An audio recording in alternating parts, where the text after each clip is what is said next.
That was fun. All right, let's do this. Oh, greetings there, travelers. Welcome to another episode of, I guess today might be a quick Bible study because I don't have much time today, but I'm just going to do it anyway. It's kind of weird because it's actually faster for me to just stream the flatland writing than having to just, and if I accidentally land a clip or something like that, it's actually just quicker for me to just put a little highlight and just do it like that. And it also kind of gives me a way to, even on a fast day like this, which I think we only have maybe 3 or 2 couple of hours, something like that, we can at least try to somehow put God first, or something about first fruits or something. I don't know. Try and put God first to some degree. And so, yeah, that's what we're going to do. And then we're going to get into some bike riding. Maybe we'll even do a fast drawing. And I apologize to anybody that watched the drawing yesterday. Holy moly, that was a straight grind. I'm not very comfortable doing multi-figural work. And in the beginning, I was just like, all right, let's just send it. Let's just guess it. That's generally what I do on the single characters because you can kind of do it that way. And I also want to say the way that I did it, there's many different ways to get to certain answers, especially within multi-figural drawing and stuff like that. But I guess towards the end of it, I guess it was like the perspective stuff that was really getting me. And I generally try to stray away from the perspective stuff because it's just so... It can be a pretty gnarly problem to solve in the mind at times, and sometimes I just get really confused, and sometimes it just takes me longer than it usually takes. So anyway, but yeah, today we're going to go into a quick verse. Maybe not a quick verse, maybe we'll just read like one little commentary. Today's going to be a shorter day today, so we're just going to look into the very verse that we tried to at least think about when drawing that one. It was Matthew 22:39, I think. So if you have your Bibles, we can peer into that. I'm actually kind of wondering if I should just go back when I do these quicker streams, maybe not really necessarily doing it as a Bible study per se, but maybe even just doing it how we used to do these streams, as I would just basically just say a single verse, and then I just go and ride my bike or something like that. And I'm wondering is that a way to plant a subtle seed of faith? I really don't know, right? But yeah, let's look at these verses up in here. I guess not too hard to at least share one verse, right?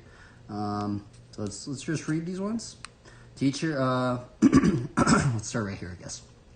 And one of them, a lawyer, asked him a question to test him. Teacher, which is the greatest commandment in the law? And he said to him, you shall love the Lord your God with all your heart, with all your soul, and with all your mind.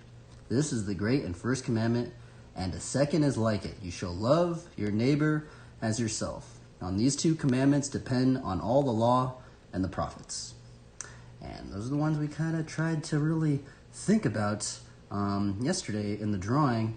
Now, it's actually strange, like, looking back at this, because it's really strange when you look into sermons on who is your neighbor, who is, stuff like that. And it's basically anybody that we even have some sort of interaction with, which is very odd to think about, right? But I do kind of want to read, I guess we could read a little commentary. I'm just so used to reading a little commentary or something like that. So let's actually look something up real quick. Let's look up Matthew 22:39. Matthew 22:30, or should we look up who is our neighbor? We've already done a Bible study on that one. I guess that one would be easier. Maybe I should do that. We'll look up Matthew 22:39. I don't know if I've even read some commentaries on this one.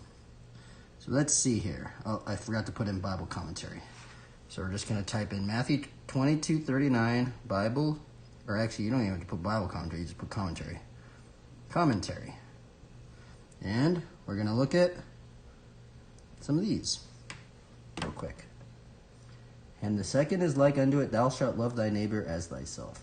Now, I guess the other thing is like, I seem to not get a firm answer sometimes. Is like, what are the times where we potentially might not have to love our enemies and stuff like this? And I know it's somewhat of a controversial issue. And I think there's also a technological advancement of weaponry nowadays, because I do know it is somewhat of a controversial thing, because it's weird, because I have heard some believers say, well, we're always supposed to love our enemies and we're always supposed to love our neighbors and stuff like that. But then it goes into the weird kind of like railroad question, you know, like the railroad track where you see a train coming and you have like two options. What if like a people group or like some sort of person was going to either kill a bunch of people or you were going to take that person out? It's like, kind of, what would you do in that scenario, right? Which I'm actually not sure what I personally would do. I would like to think that hopefully the Lord would not put us in those sorts of situations, but it is something that people have thought of. And it is odd. It's weird. I'm wondering, like, are we always called to love? I mean, it's such a simple question, right? It's such a simple question, but it seems that sometimes I get various responses when I ask it, of just like, oh, well, I wish someone would just say, well, there's times where we don't have to, we shouldn't love our enemy. But it's like, then there's some believers that say, well, we should always love our enemies and stuff like this, right? Now, in terms of what I remember with some of the sermons and commentaries that I listened to, is that it's a strange thing to think about loving our enemy, but it's also, it kind of goes into the whole aspect of the Great Commission, right? And the Great Commission is a call to make disciples of all nations. Not just one people group, not just one, sector of people, but it's all people, all nations. We're called to make disciples of all nations, right? And there was this believer, and I know I brought this up many times, but he basically went into that human instinct in the beginning of the dawn of humanity, right? Humans always were creatures that were they would commingle with each other because we don't have eyes in the back of our head. And in most cases, in the beginning, we actually didn't have weaponry to protect ourselves. So we actually banded together to, you have my back, I have your back. Well, the thing is what started happening is this in turn starts a little bit of kind of primitive tribalism, right? And it's so interesting thinking about tribalism, but also thinking about tribalism on a bigger scale, such as the internet, right? I mean, there's tribalism that emerges in so many different degrees, right? And I would even like to consider maybe even denominations, like the differences and maybe potentially the divisions of denominations could even be seen as little bits of tribalisms that started to emerge, right? But the thing that starts happening in the aspects of tribalism is tribalism creates an us versus them mentality. They're wrong, we're the ones that are right, they're the ones that are wrong, and it creates an us versus them mentality, right? Now, the whole paradox of this is, if you read some commentaries on who is our neighbor, how do we love our enemies, how can we love our enemies? This is just absurdity, right? This is just craziness. It's so profound that the Lord Jesus Christ would say something like that, right? But then what some believers are going into is that this is the very call. It's the call of the Great Commission. Imagine if we were called to make disciples of all nations. Well, what if all those other nations were potentially your enemies? What would you do? Would you fight your enemies? Would you try to destroy your enemies at that point? Sometimes the best ways to make disciples of other nations, stuff like that, is to love upon them, right? Now, that is much easier said than done, and I do feel there are a lot of, but I am putting it in a simpler degree, but there's a lot of controversial issues that go into that, especially if we were to think about a life and death scenario, which I know it's even hard for me to say, but I can only imagine, imagine if potentially humans created some weaponry where all you had to have is 1 pound of pressure to kill a grown man. How crazy would it be if you could give a baby a gun and that baby could kill a grown man? Like, it'd be insane, right? Well, the thing is that this brings in the issue of, well, what if you were in a band of brothers or something like that, and the enemy was firing weapons at you, and you had weaponry as well to kill them? What would you do? Would you, it's like, it brings in this kind of like it's almost like this technological weaponry advancement issue, right? Yeah, I don't know. So that's why we're going to read this commentary, and hopefully, I would like to think that hopefully we would not get thrown into those situations. But yeah, I guess it's just that's kind of what I've been kind of pondering on, is like, I mean, I wish I could just get a straight answer of just like, do we always have to love our enemies? Are there times? When are the times? Are we called to make those decisions ourselves of when we shouldn't love our enemies and stuff like that? I'm not really quite sure, right? But anyway, let's keep going with it. Keep going with this one, and hopefully we can keep just learning and stuff like this. So let's see. Let's read some of these up in here. I guess we'll read Ellicott's commentary real quick. This guy wrote a very short commentary. Maybe we'll just read this one. Maybe we'll just read a couple commentaries. Ellicott's commentary for English readers. Thou shalt love thy neighbor. The words were found strangely enough in the book, which is for the most part preeminently ceremonial in Leviticus 19:18. And it is the credit of the Pharisees as ethical teachers that they too had drawn the law as our Lord now drew it, from its comparative obscurity, and gave it a place of dignity, second only that of the first and great commandment. Okay, Matthew Henry, I guess we'll read one more, I'll read one more. That one was very quick. And see, it's not too hard doing a little Bible study. Hopefully we learned something up in here. Matthew Henry's concise commentary. An interpreter of the law asked our Lord a question, to try not so much his knowledge as his judgment. The love of God is the first and great commandment, and the sum of all commandments of the first table. Our love of God must be sincere, not in word and tongue only. All our love is too little to bestow upon him. Therefore, all the powers of the soul must be engaged for him. Man, that sounds crazy right there, how he wrote that. Let me read that again. What does that mean right there? Therefore all the powers and of the soul must be engaged for him and carried out toward him. To love our neighbor as ourselves is the second great commandment. There is self-love which is corrupt and the root of the greatest sins.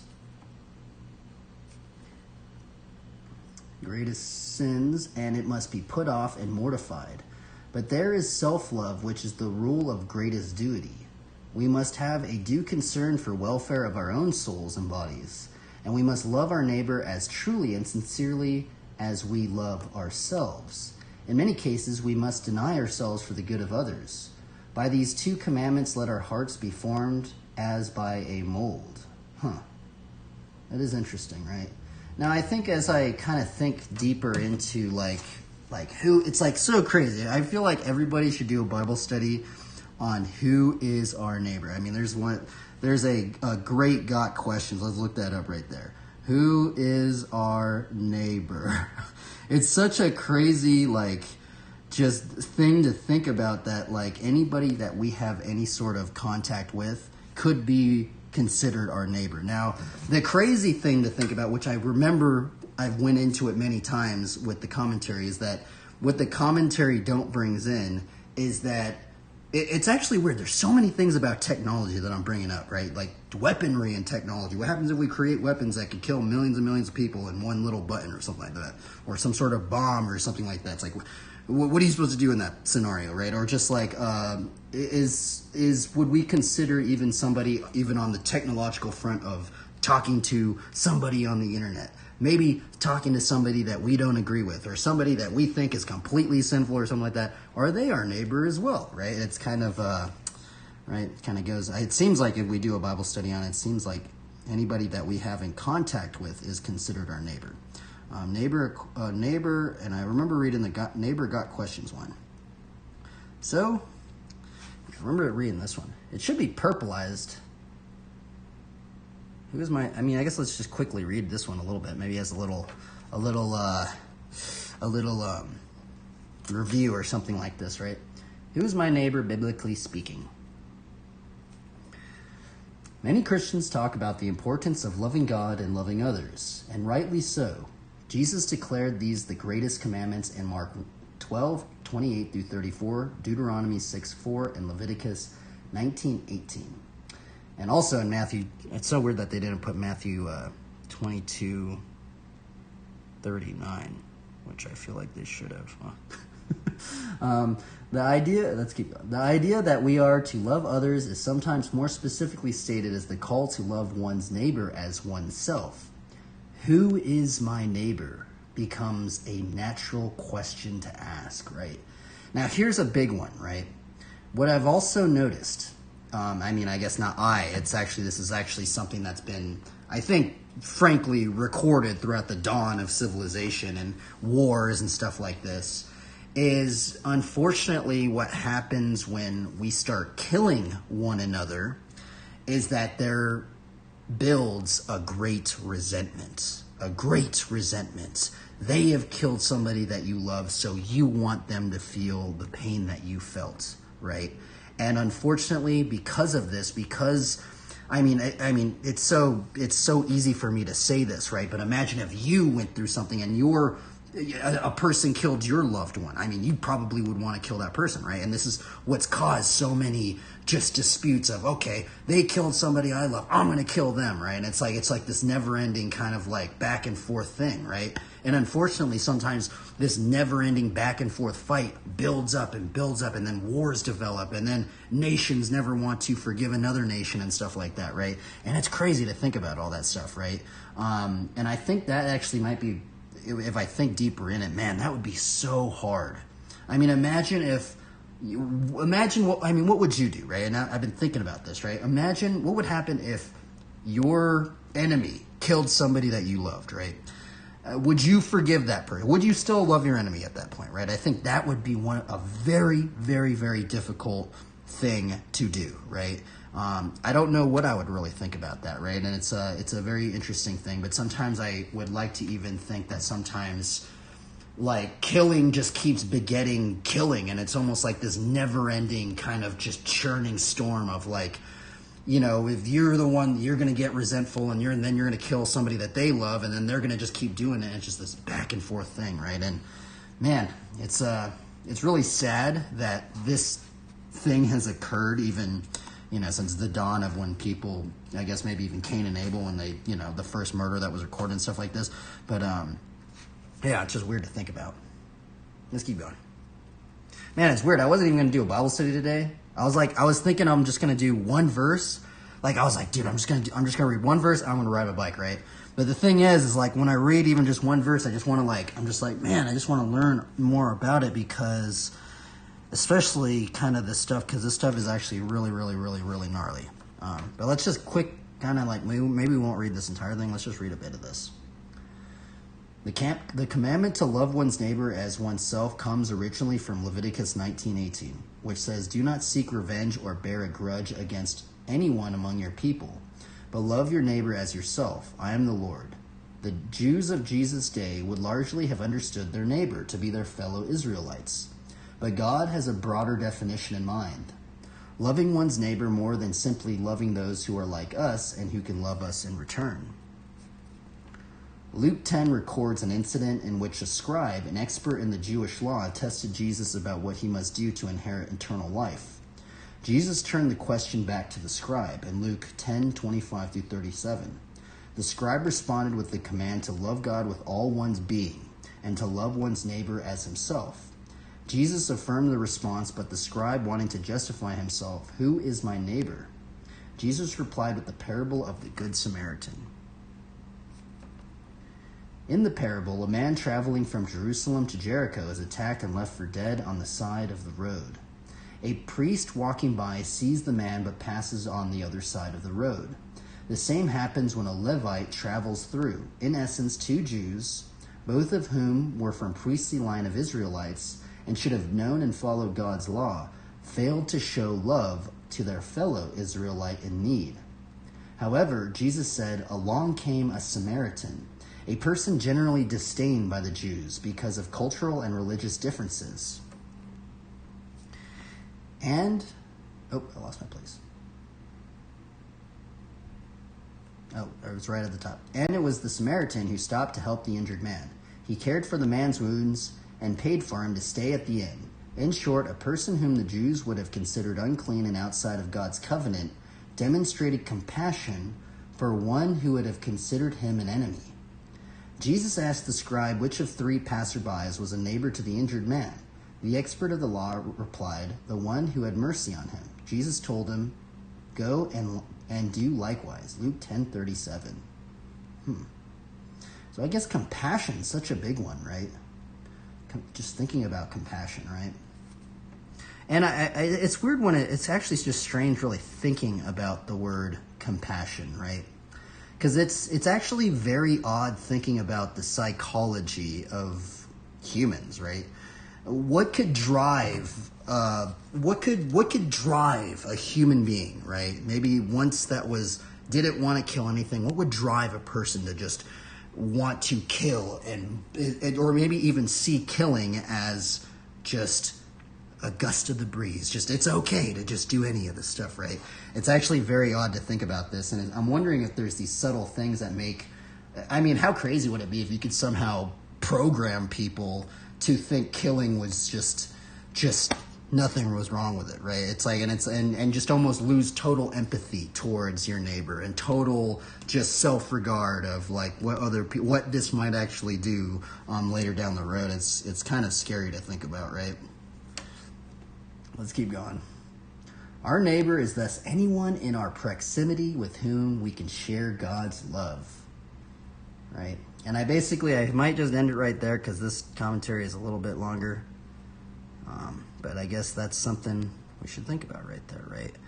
That's kind of what I remember with this commentary. Now I know what this commentary didn't go into. It's like, could we even consider somebody on the internet, right? Which I think so, right? Anybody that is in our proximity, right? Our neighbor is thus anyone in our proximity with whom we can share God's love with, right?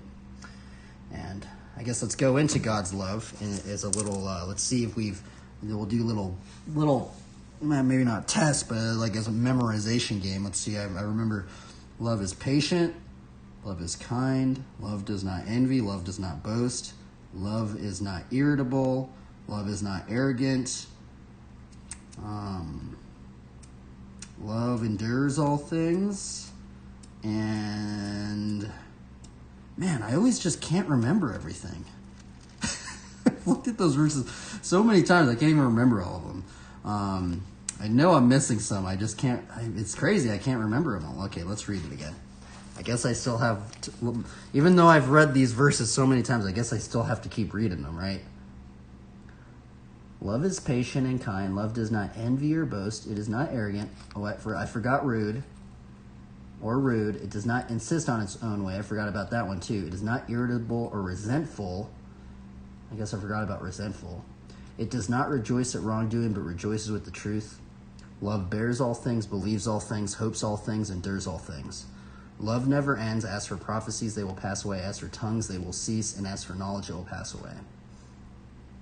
Now, the big one for me is this. Man, just now I want to do one on resentfulness, right? Man, love does not insist on its own way. It is not irritable or resentful. Man, that is such a big one. It's weird because I feel like I go through these little stages of when I think about...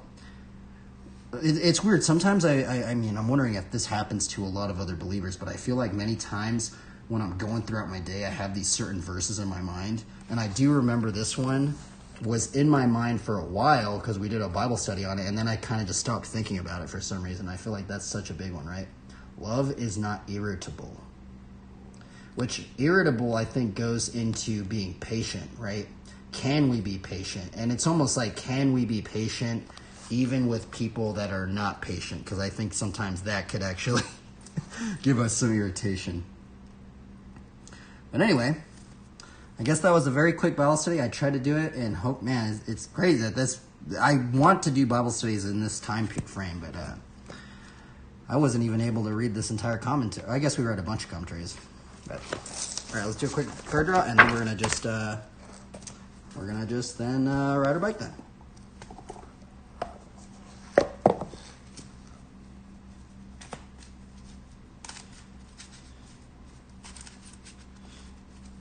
I guess, another Bible study I haven't really done is like, how do we be peacemakers, right? That is such a hard one to think about. Especially, like, how would you... Imagine if there were a warring bands of tribes, right?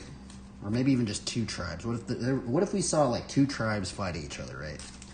How would you somehow be a peacemaker towards them? It's like... Now, I will always remember this.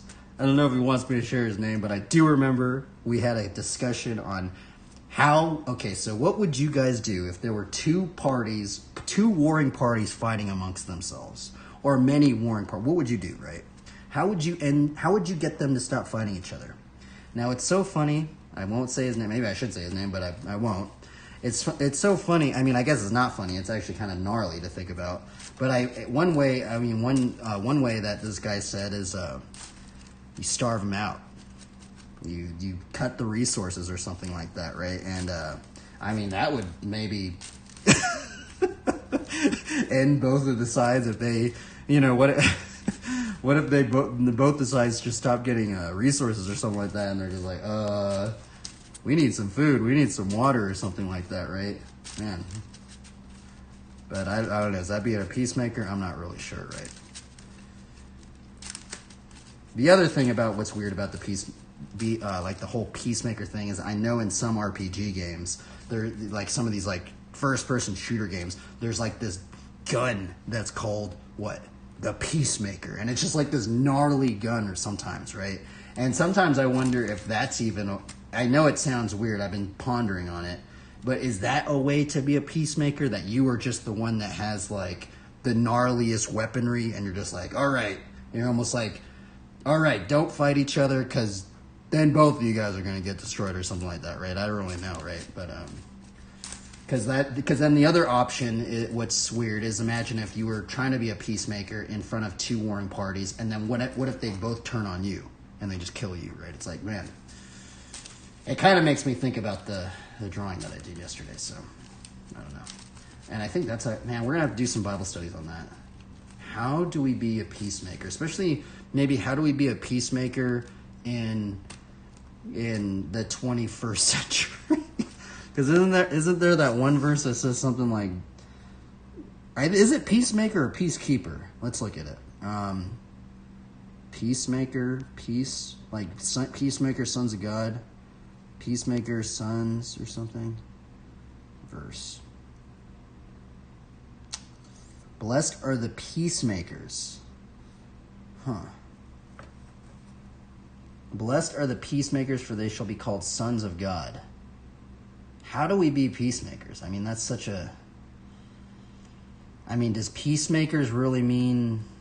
I might even mean something else in the Hebrew or Greek definition, but I guess this is for a different Bible study. I'm wondering what people's responses would be.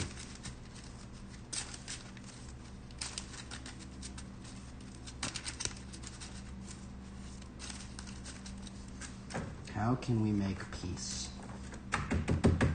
I guess love would be the big one, right? And I guess maybe even loving our enemies. I mean, that's kind of the crazy thing, right? Because I mean, I'd like to even think about that too, like being a... Oh, I guess there's another option too, which this is like the RPG element. Sometimes I think, like, imagine, like, what would a Christian RPG character look like? I mean, I would love to ask this to every single, like, believer. It's like, if you, or I guess anybody that plays video games or any sort of games. If you were to envision a Christian RPG character, what would that character be like? Me personally, I would like to think of it as kind of more this, like, plant, tree,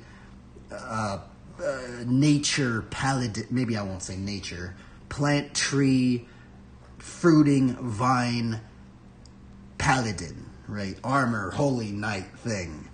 And how I'd kind of like to see it as is it's almost like, imagine if all of our stats were just like, whoop, just up there, except for your damage stat. Your damage stat's like at the low. It's like you can't even do damage to people.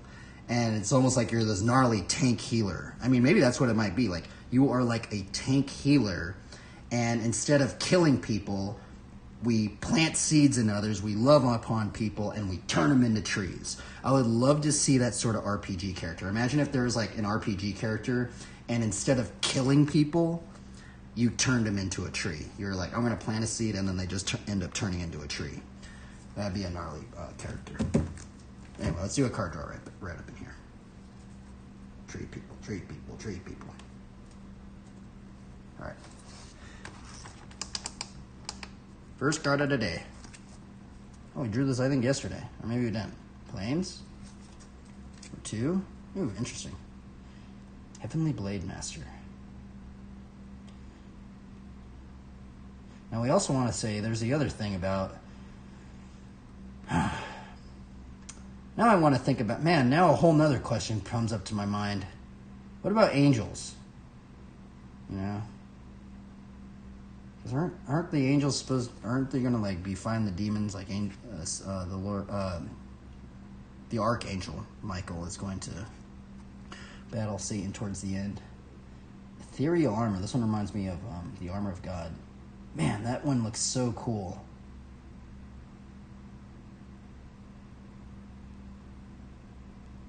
Sometimes this one, every time I think about it, how crazy would it be if God like crafted our own armor? Because if you guys study like how to make armor, it's actually really, really crazy. It's not just like this one size fits all for everybody. Otherwise, you're going to have immobile people. They won't be able to move because it's all like the armor's like impinging them, right? And armor crafters had to do a great deal of measuring people, crafting, customizing. Oh, well, this person has really gnarly muscles. We have to craft this little piece differently than this person over here, right? Unless I guess maybe you're wearing chainmail or something like that, which I'm not quite sure of on that. But sometimes it does make me think, does the Lord Jesus Christ, does he customize our own armor of God towards us? I'd like to think he does, right? 3. Number 4. Wow, we're drawing on a lot of angels up in here. Aegis Angel. I remember I traded this card my friend's brother. My believer friend's brother. Number 5. Got a forest. Number 6. Corehaven. Number 7. Oh, interesting. Faith Shield, huh? Faith's Shield.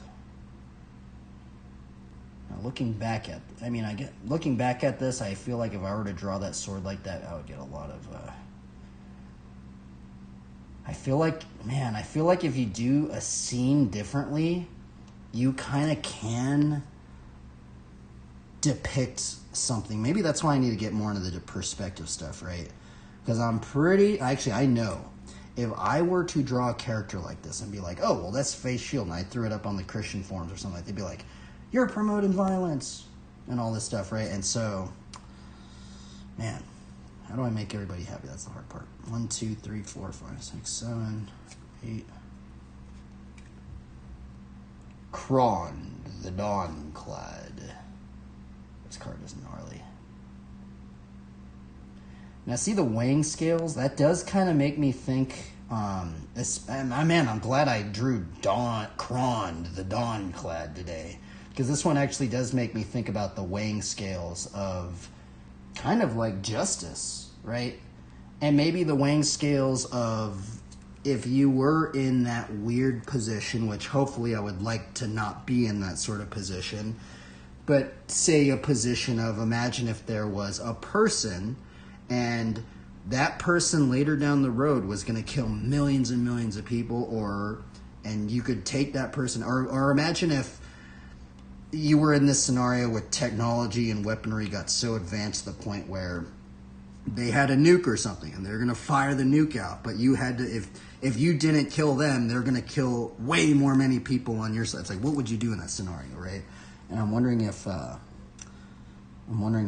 maybe there's a scaling thing, but I guess that would be very subjective to how you view it. Because if you were on the other side, you would be thinking, oh, well, they're going to kill us, right? It's like, man, I don't know, dude. Hopefully I'm not in that situation. I feel like that would be such a hard situation to be in. Hopefully I'm never in that situation, but just try and seek peace, I guess, right? That was the car drive of the day. Now we're going to ride a bike, and my leg fall asleep. And let's drink some coffee. And it's already, okay. Man, that one turned out really fast. Oh, my leg fell asleep.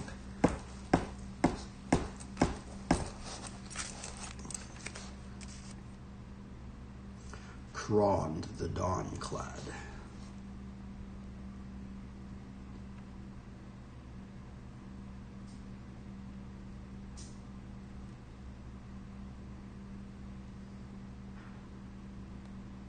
All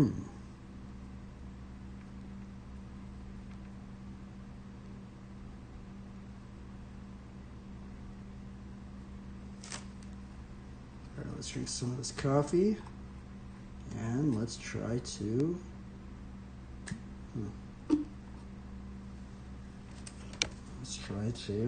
land a hitchhiker or something. Hitchhiker stall.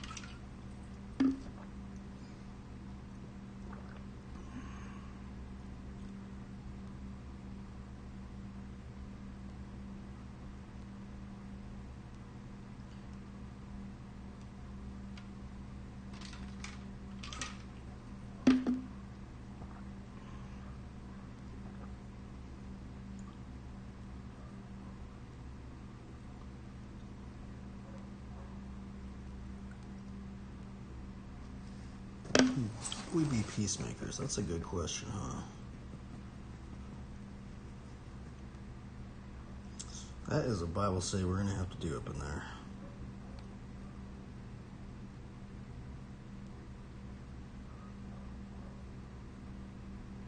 I guess being a peacemaker, like, what are things that we can promote peace? I guess that's a question up in there, right? Huh.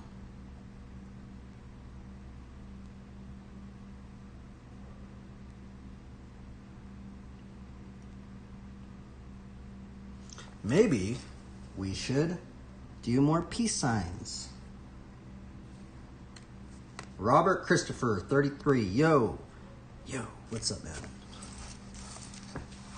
I'm just chilling out right now. My leg fell asleep. I'm actually not chilling out. I'm just letting my leg get blooded, and I tied this armor up too, man. We're going to ride a bike here pretty soon here. We got done with the Bible study. Quick Bible study today, but I wasn't even going to do a Bible study today. It's like, oh, dude, I told myself, I was like, I'm just going to read the verse. And I couldn't do it because I'm just like, bro, this verse is so gnarly, I cannot just read this verse. I have to look a little deeper into it. And it's always just so, it's almost like, wow, it's the verses are just so, it's like it makes me ponder a lot more, especially on things to, because it would be cool if everybody could just live peacefully with each other, right? I mean, I would love if I could just, I mean, not just me, but everybody. I wish everybody could just be healed. I wish everybody could be free of anxiety, of depression, of anger, of sadness, of suicidal ideations, of frustrations. I wish we could heal people wanting to kill each other. I wish we could heal the resentment that people have in their hearts. I wish I could heal, not me, I wish everybody could just heal all this stuff, right? But it's almost like this crazy thing to think about, right? I guess it's good to think about that kind of stuff, though. I wonder if we were to ask everybody how we could heal all this stuff. I wonder what they would say, all right? I think a big one, I think there's also kind of a moralistic thing. Anyway, we're gonna ride a bike now. I don't know if we're gonna ride outside because I'm gonna try and save time. I've been noticing when I go outside and ride, even though I like riding outside, I spend a lot of time just like adjusting the camera. Oh, I gotta get the angle. So like just where this one, I just throw it up there and we're like, all right, let's go. What Bible verse? It was actually this Bible verse. It was Matthew 22:39, a very famous one. And I also have Bible verse. I don't know if you stream. It's this one, Matthew 22:39, or I guess 39 through 40. And second is, like unto it, thou shalt love thy neighbor as thyself. On these two commandments hang all the law and the prophets. It's kind of what I was kind of thinking about. The drawing that I did yesterday was extremely hard yesterday. But I've also been just really struggling. Me personally, I've been struggling with this verse as well. Thinking deeper on it. Especially, okay, so, I mean, just as a quick thing to think about, I won't go too deep in it because I kind of went and did a Bible study on it. The thing about this verse right here, you know, some people go into loving our enemies as ourselves and the Great Commission and stuff like this, right? Now, it's easy for me to say this at the moment, right? But imagine if we were to say this to somebody where an enemy tried to kill that person, right? Or like an enemy killed a loved one of theirs. And you're like, and you ask that person, hey, can you forgive them or something like that? I think in most cases, people that are in those situations would probably not want to forgive those people, right? And now how could we, you know, how could we heal that sort of conflict? And unfortunately, it's crazy to think. I would like to say that this stuff never has occurred, but that's the crazy thing about if we look into human civilization, dude, wars and people fighting each other. It's happened so long now. It's like, man, it's crazy just thinking of. Imagine if we could just see all the bodies piled up from all the people that have died from wars, killing each other, murdering each other, being angry at each other, bro. It would just be, bro. Maybe I kind of want to do an illustration of that. Imagine I wonder, like, if I was a person right now, and we could just look up into the sky right now, how high would the body pile be of humans that have just died because of all this stuff? That humans killing each other, right? Bro, it is insane to think about, bro. It's like, it's crazy to think about, man. Holy moly. It's almost like unfathomable. And I'm not talking about like, I'm talking about every soul that has died because of another human wanting to kill him, right? Man, insane. But anyway, we're going to ride our bike now. If you want to add in a verse or something, or some verse that you think about, you can throw it in the chat. I also, if you want this Bible verse thing, you can type in !, join channel, and it will add chapter verse into your stream. Yeah, right now I got done with the Bible study. I'm actually going to change it to, let's see if anyone's in BMX Streets. Man, nobody plays that game no more. Where's everybody in BMX Streets, bro? I guess we're going to go into fitness and health then. Fitness and health. How are you doing, Robert Christopher? How did you find the stream? Did you find me on the Christian tag?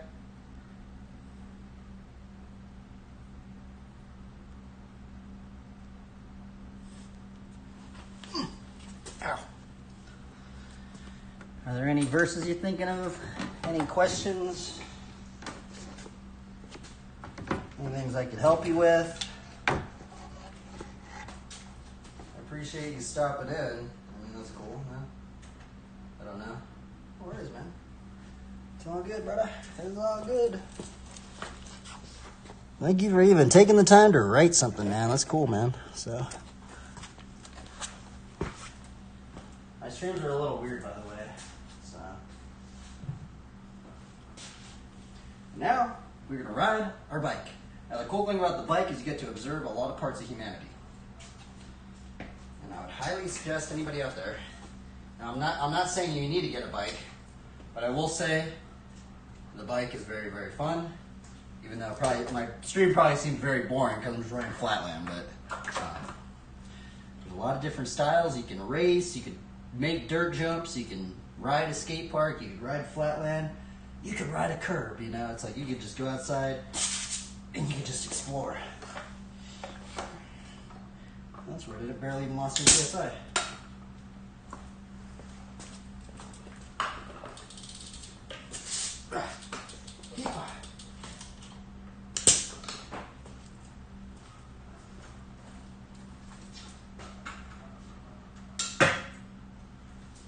What are you into, man? Do you have any sort of favorite video games? This stream, actually, I know I sound kind of crazy. This stream right here used to be a WoW stream. That's crazy for me to even say that, but yeah, I still have the stream, my old streams up on here.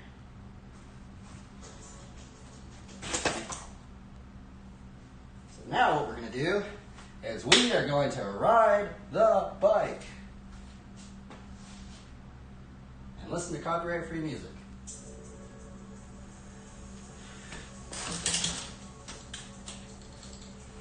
The bike is very, very fun.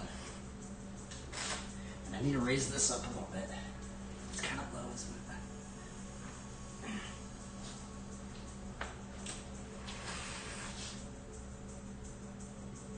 it? Days in World of Tanks, huh?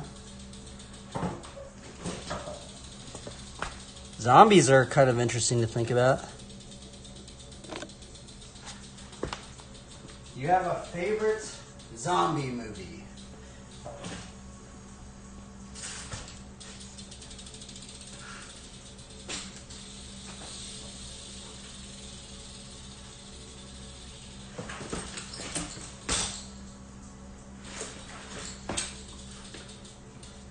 Battlefield? Cool, man. You hate zombie movies? 28 weeks later? Oh, that's in Hollywood.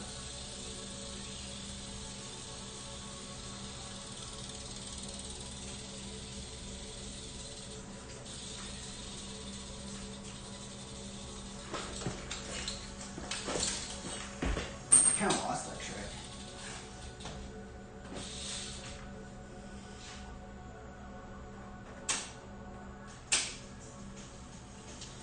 Maybe I should just have a goal today since it's such a short day.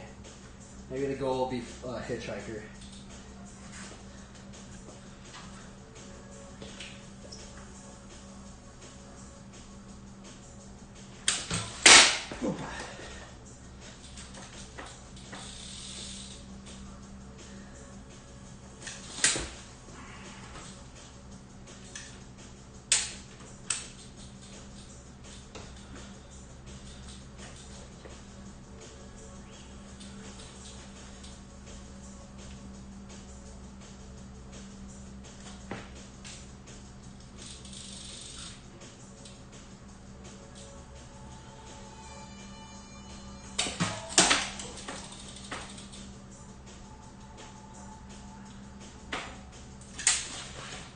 I almost landed right there. I'm going to put on a BMX video too. I kind of forgot to do that. Where am I from? I'm from a place in the desert by Colorado. Where are you from?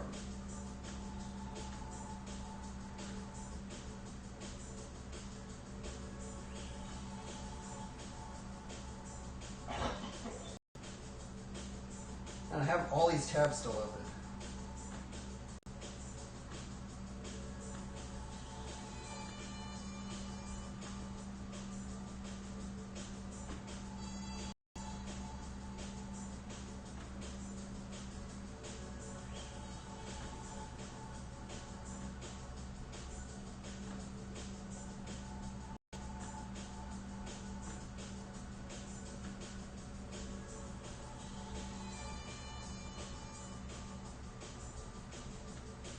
Kansas, okay. What do you like to do for fun?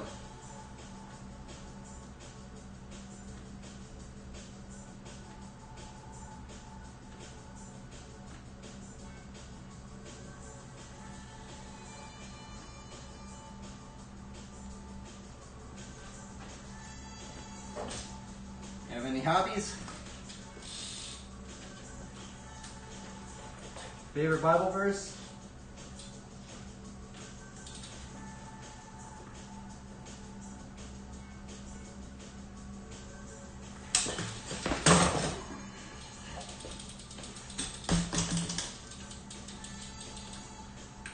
Oh, you ride a motorcycle. That's cool. There's actually another dude that follows the stream. He rides a motorcycle as well.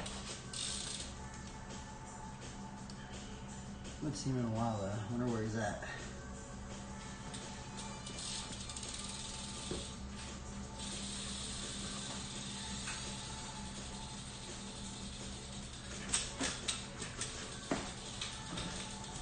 For some reason that trick always just doesn't work for me.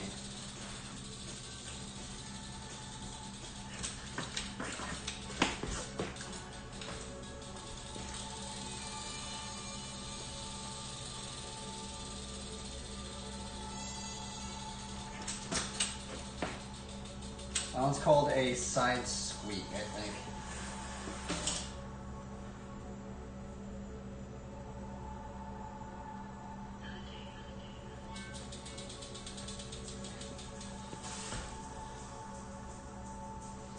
What are the ones we've been trying to learn?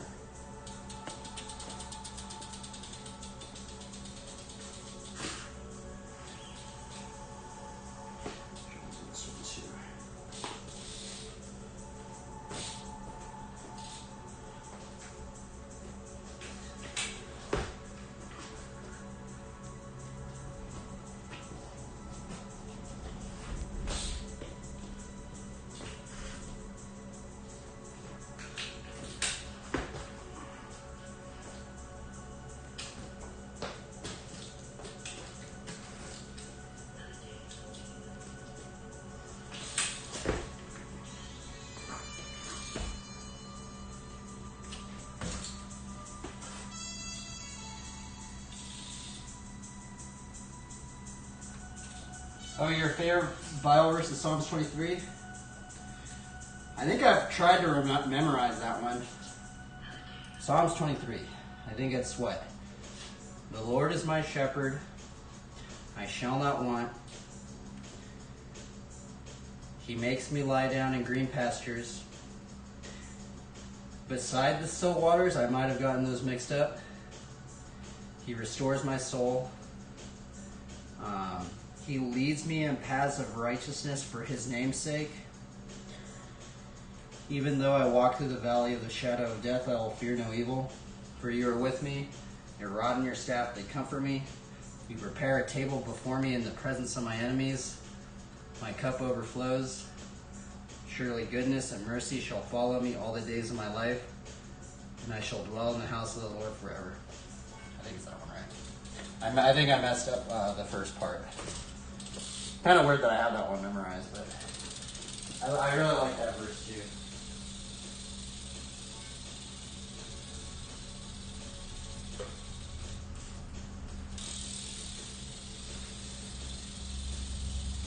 But yeah, I'm trying to practice hitchhikers.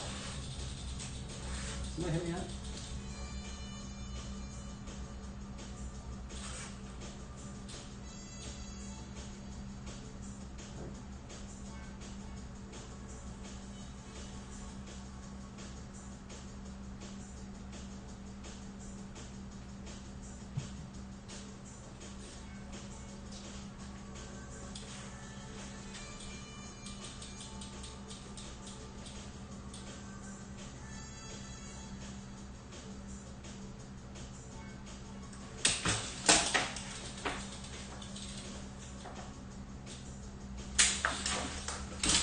Oh, we almost landed it.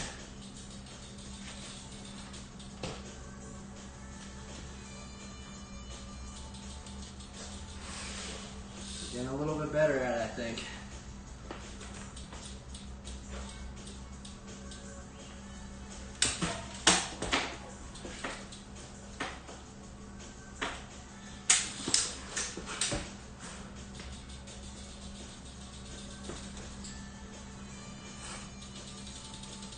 jumps right into it now.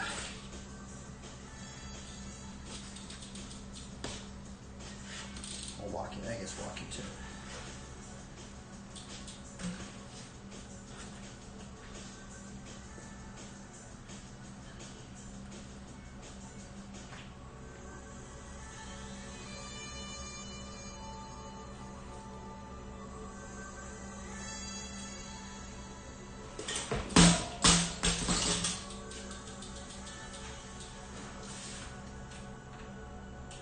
You have to go?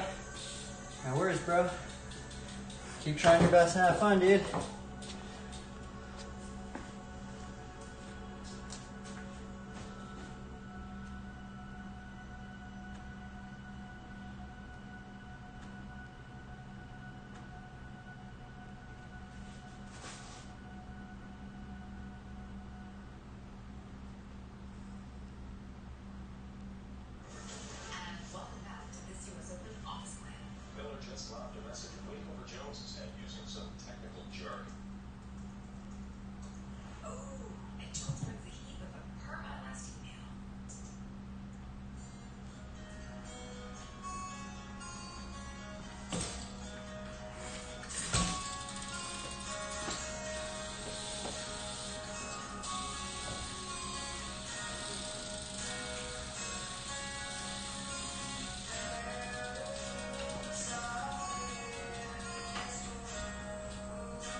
This song's copyright free. I know it's not the original one, but I wish I had listened to the original one, but this one's not copyrighted, but it's actually really good.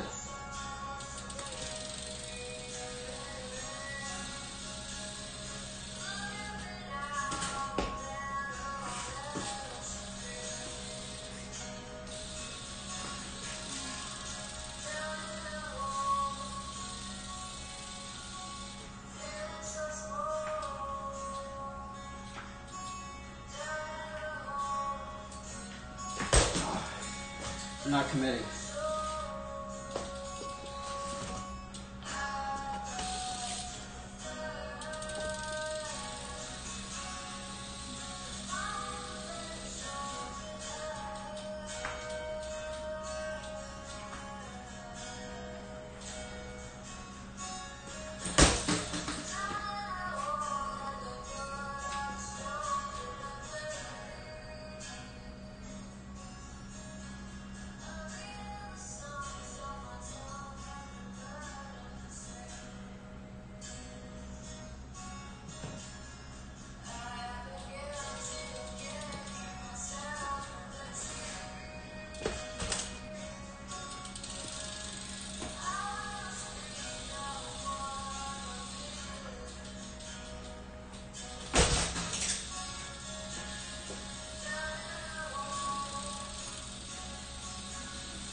seat.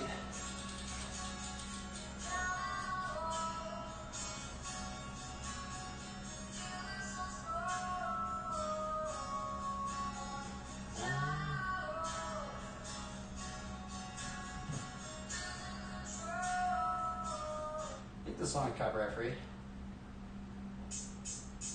Oh, it is.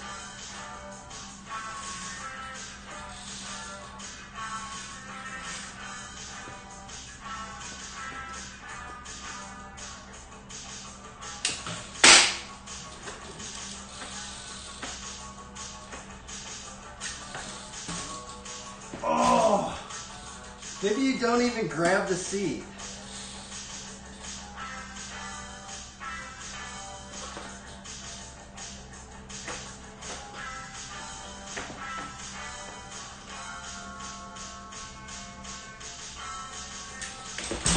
Maybe that's right. You're just not even grab the seat.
We might have 5 left.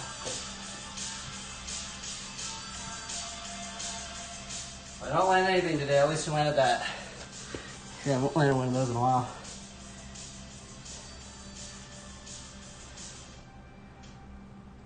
Bikes are fun.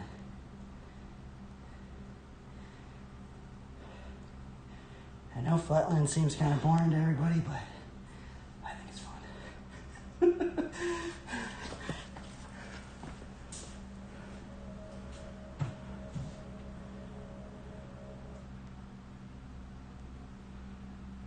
Surprise, it's me, your oil change light. Here to ruin your day. Remember that last mechanic who sold you stuff you didn't need?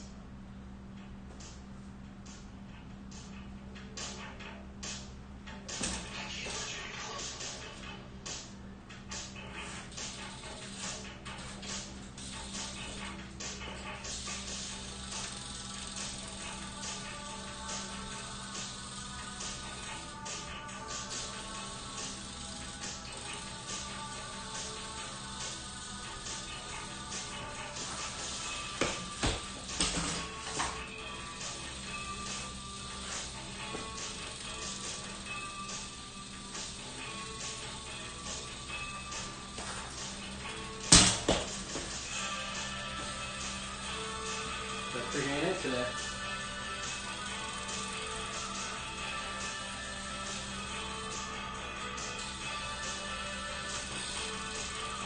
Yeah, we're doing that combo.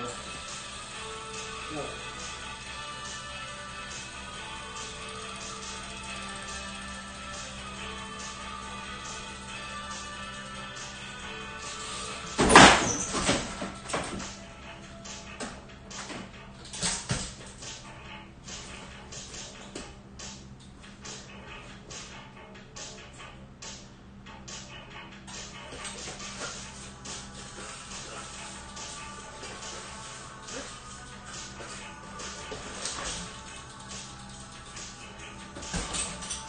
I almost landed.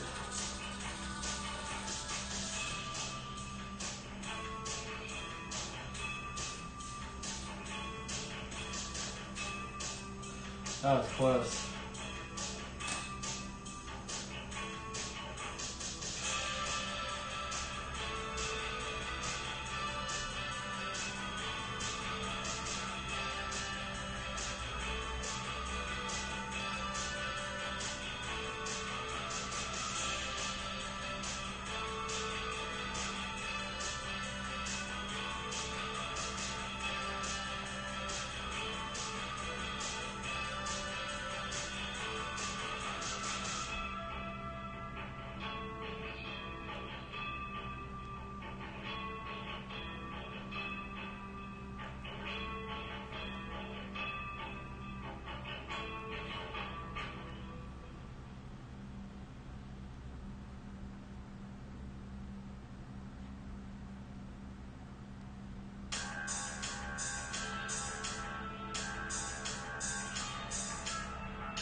you I'm tired. Pretty fun line though.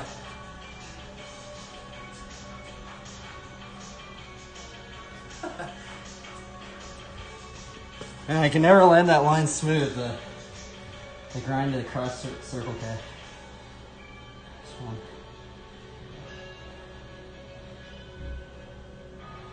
I got 2 lines today.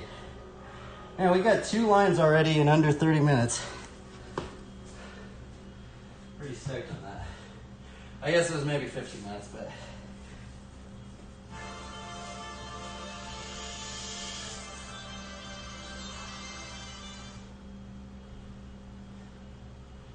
Really stoked on that. These mushrooms make you feel better.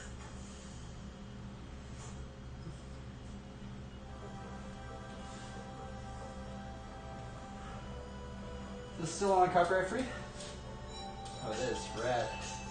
Song's so good. So copyright free.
Tired. I'm gonna just start drawing now.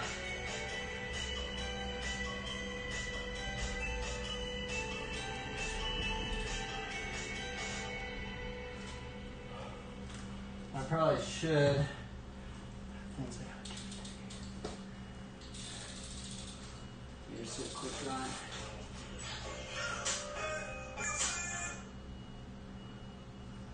You've had those thoughts. That transportation can't go green. That Scope 3 emissions are high.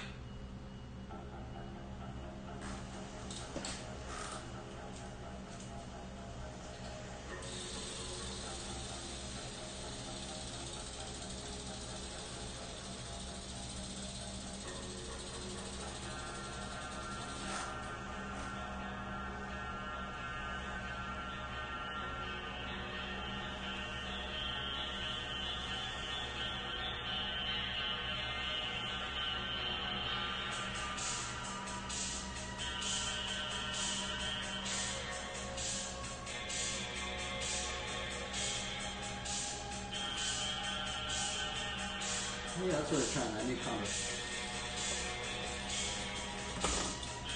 It's the beginning of the song so good.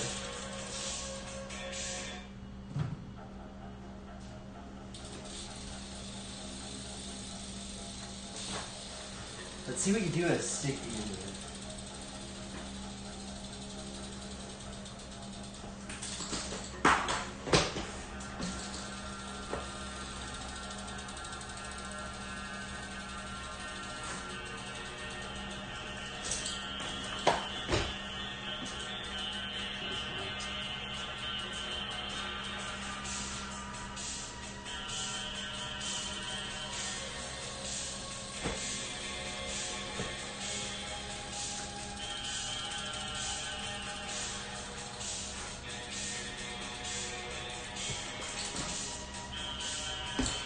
Wow.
I think we're gonna draw here.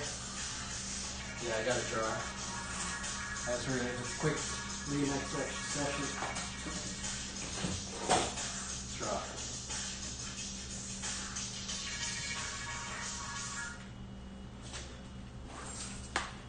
Very quick BMX session today. Very quick Bible study, very quick BMX session.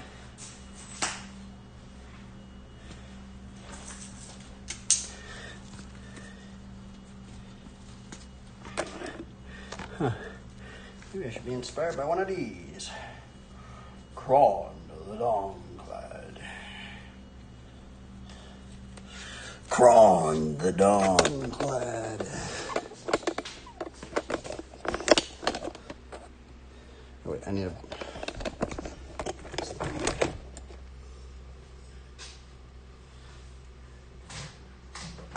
The Downclad.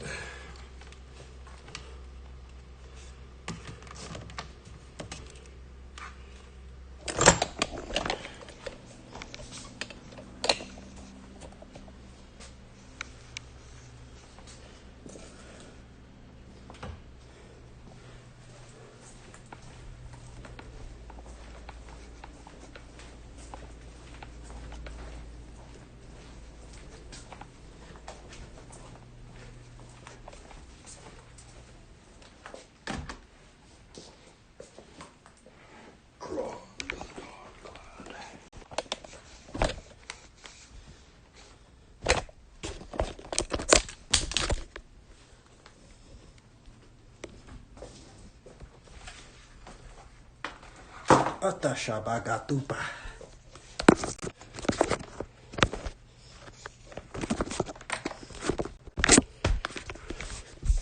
Dude, that drawing I did yesterday was gnarly. Oh my god, I spent 5 hours on this thing. I don't even want to look at it anymore.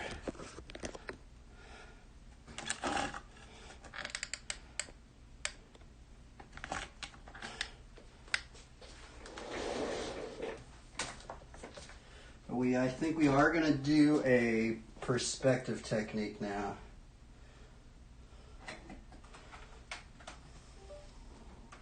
Maybe it'll help save time. Let me get a drink.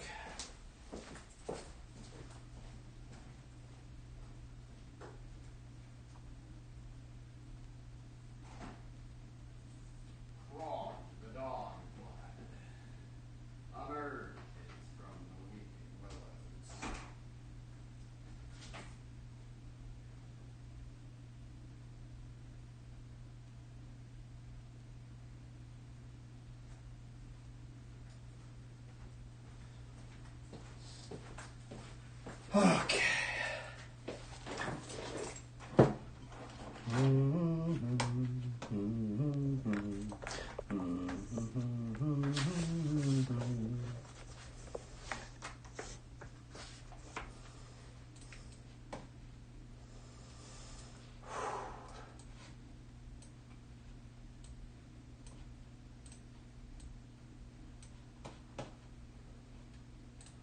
Just gonna go right into it. Art.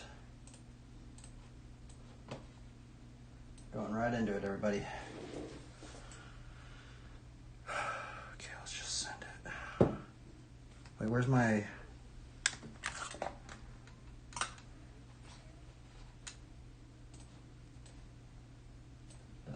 text, the chat. Let's put the text. Try your best and have fun. Remember, everybody, try your best and have fun. Okay, so we actually might, just because of how long yesterday's drawing was, which was straight up insanity, which I'm almost like brain fried from yesterday's drawing. We might be adopting a new, or maybe not adopting, but we might be employing a new technique now, just because of the complexities of yesterday's illustration. We might be using this more, which we have constructed on the plane of 60 and 90 degrees, which simulates the human eyeball. This circle right here is basically, we are looking inside how a human eyeball operates. Now, everything that is beyond this cone of vision right here actually goes beyond into distortion, and that's actually not how the human eyeball works. Now, you can use different fields of view, and we can change how this camera is operated, basically. Right now, this is based on the 60 degree. These two blue lines are at a 60 degree, which is basically how a human eyeball works. Now, if we were to go into a more shallow depth of field, which will go into 30 degrees, that would be kind of more like a camera. And this is actually how people change. It's like, you know, like the camera shutter where it goes like this and you kind of make it bigger and stuff like that. That's kind of what this is doing right here, but we're kind of doing it on just paper right now. And so now what we're going to do is we're just going to, I don't have much time, so I think we're just going to kind of go into something much more easier to, you know, we'll probably just draw like something just easier, you know, maybe like a shepherd or something like that, and then, because I got to actually leave here pretty soon. There you go. Maybe an hour or two.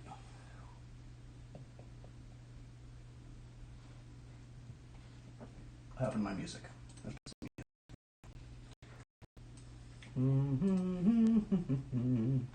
Now what we could do, I think maybe, I guess maybe what a good, wait, where's our illustration that we did yesterday? Okay, here we go. Now, what I might do today, potentially, which maybe would be a good exercise into illustration, is can we draw this exact scene in a different angle, right? which if we have built this on the perspective grid, in theory, we should be able to draw this in every, it's almost like if we know how it's constructed, we can basically draw this in like a 3D. It's almost like, that's the crazy thing when we learn the perspective stuff. It's almost like you download a 3D program into your mind. Yeah. Now we gotta find some paper. And, let's see here. This is clean paper. The other one has a tear in it.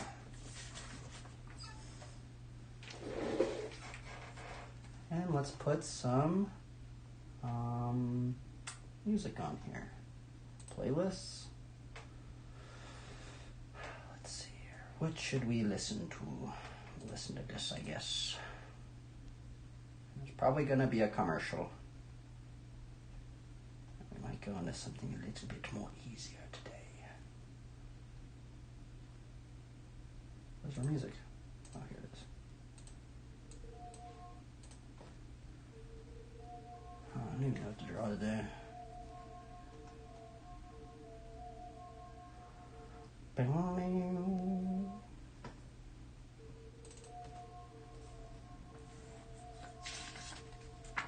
We are not going to spend 5 hours on this one for sure. So.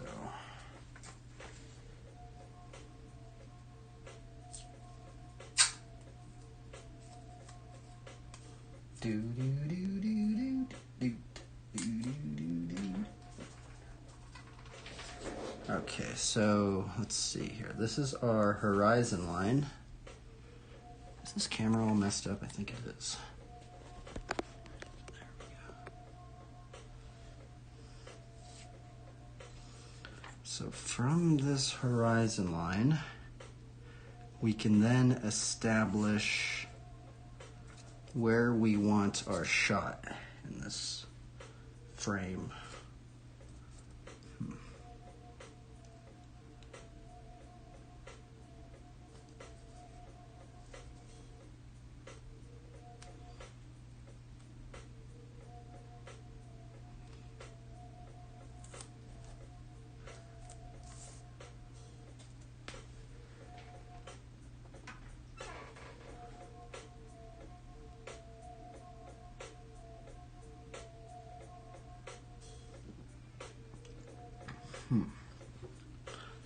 Now it goes the question of what are we trying to establish here?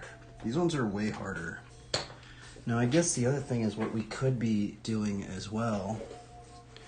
I'm wondering if we can somehow quickly, I guess maybe that's what I should maybe be doing. Maybe there's a way we can quickly establish thumbnails on this grid system, on this perspective grid. And I'm pretty sure that's how some of these like cinematic artists are doing it. They might be maybe establishing it already on this plane. I'm not quite sure how they're really doing it though. I think that's what they might be doing. It seems like that's what they might be doing. Huh.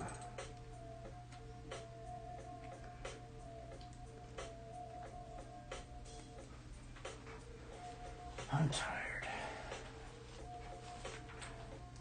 Okay, let's just send it. I might just do a character.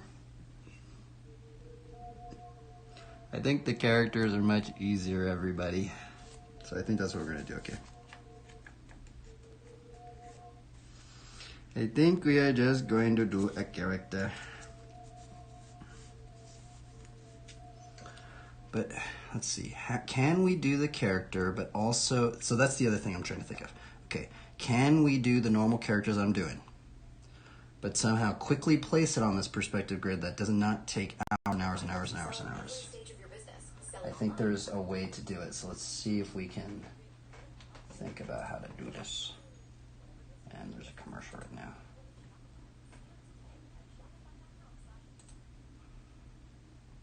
Darn commercials. Darn commercials.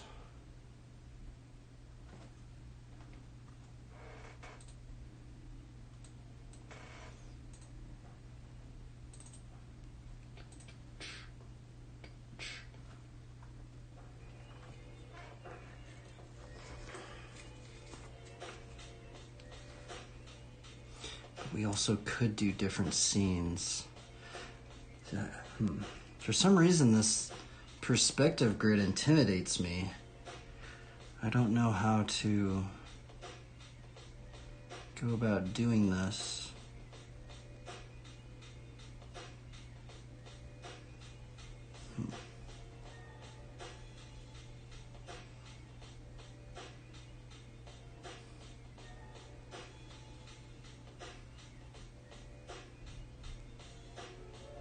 Maybe we could do another 2-character one, because I guess those are kind of interesting. Kind of like the strange thinking of how we can place it, how we can place 2 figures. Maybe that's what I should maybe be doing instead of doing like the 3-4 figure thing. How can we establish maybe just a couple figures? Just 2 of them. Huh.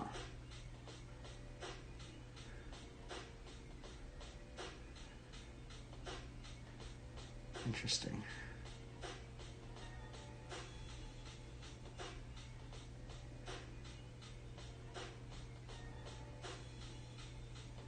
Those ones are definitely hard. So let's just, I'm just gonna I just need to start scribbling. So let's just start scribbling. Where's my ruler? Oh, there it is. I think that's the big one. It's just getting started. That's just the hardest part. I'm just gonna start just not being scared of it. For some reason, this thing scares me. Like weird. I don't know what I'm doing. Okay, so how did I do it yesterday? So yesterday, how we did it is we established our proportion. We built that up. Let's maybe see if we could do like a dual character thing, maybe.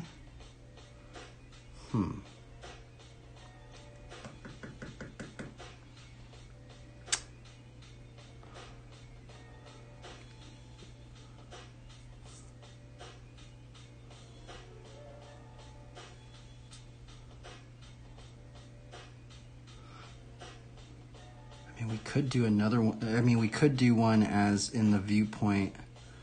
There's the character right here, and then we build it off, and then we see 2 characters fighting over here. That'd be kind of interesting.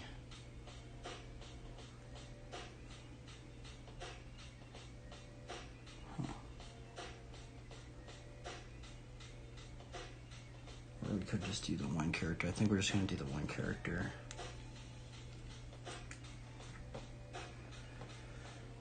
Okay, what do I do? How do I cut out peace? I'm not using too much. How do we promote peace?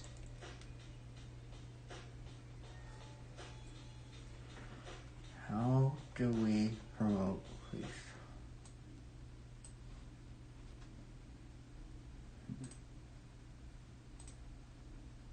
I need some different music. We need like RPG music.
Our training simulator establishes the rights of the lack of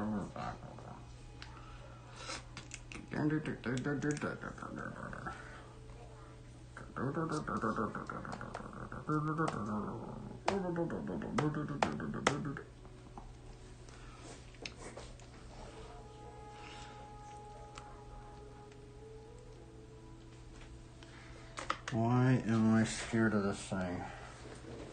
Make any sense to me.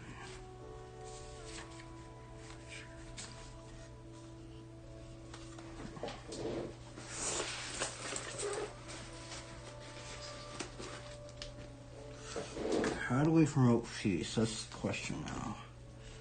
How do we promote peace?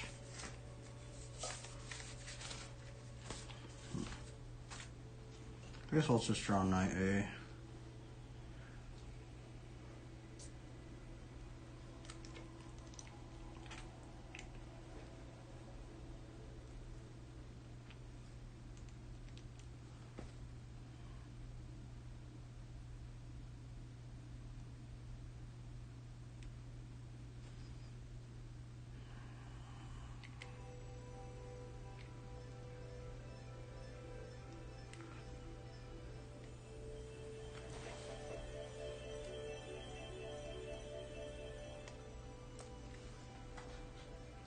Music. Knight does a new pickle ketchup. What do you think it tastes like? Magic. I think it tastes like sweet savory. Let's just draw a character. I need to just draw a character. I'm thinking too much about this.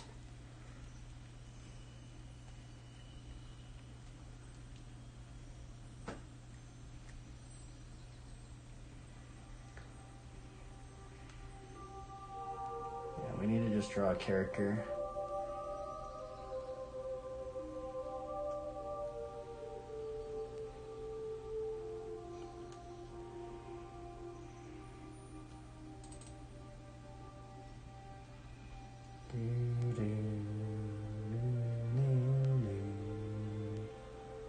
Maybe we should just draw a knight because the knights are easier.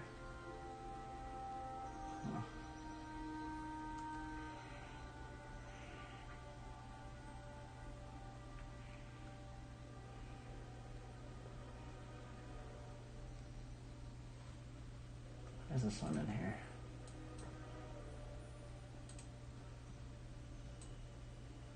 Tim Knoll. That's right, it was gnarly.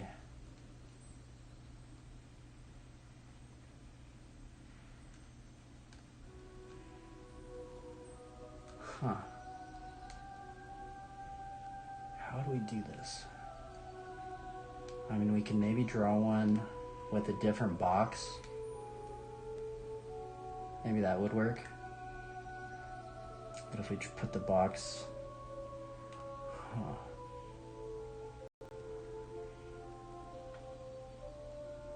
I need to just quickly speed this up.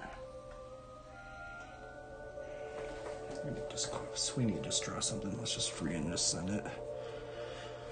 Okay, so what we're gonna do is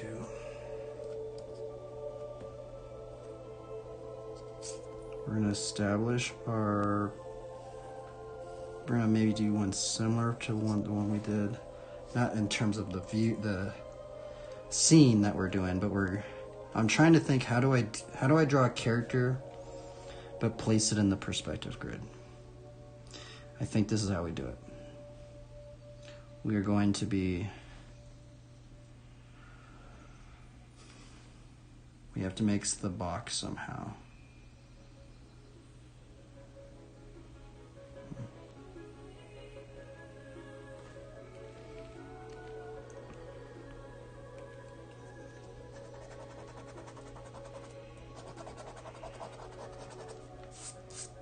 Okay, so we're going to make the box. We can...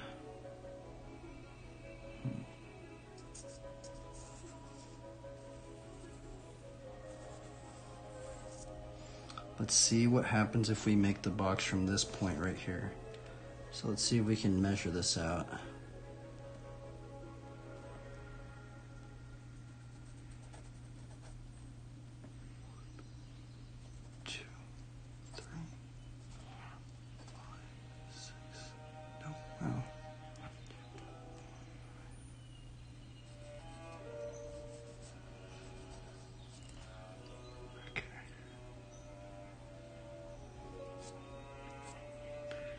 Then let's see what happens if we take this We throw it into perspective over here. Pretty fast. Just want to see what happens.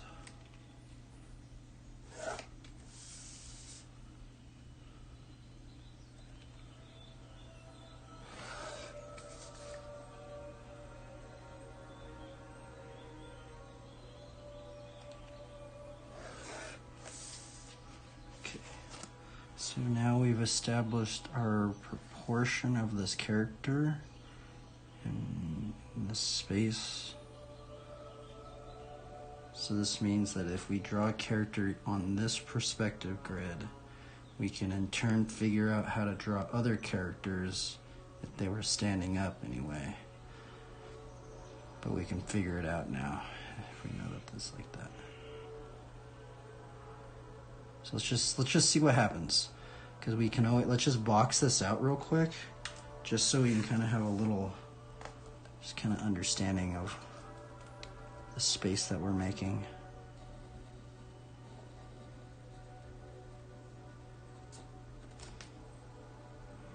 Push that other one out.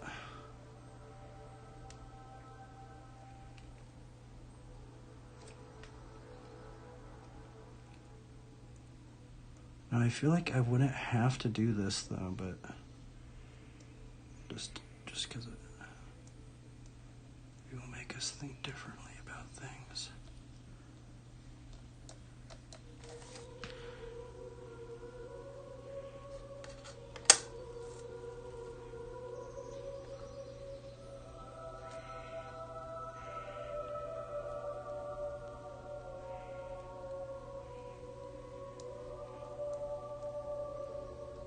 See, this stuff just takes too long. That is why I don't do this sort of drawing.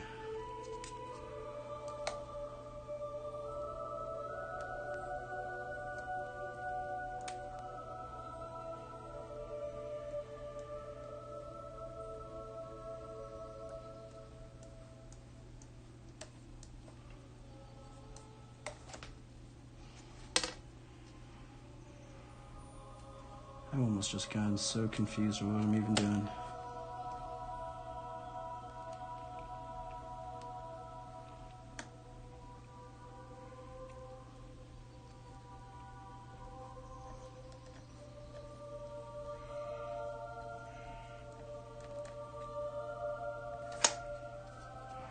So I guess what, that box would end right here somewhere?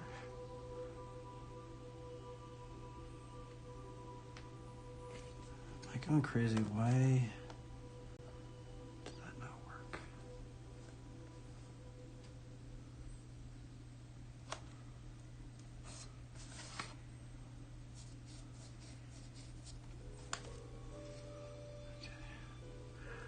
Okay, so we've established this box and this thing in here. So in turn, we should be able to draw items within this box of space. We can also go out. Since the cone of vision is right here, we can push other things out.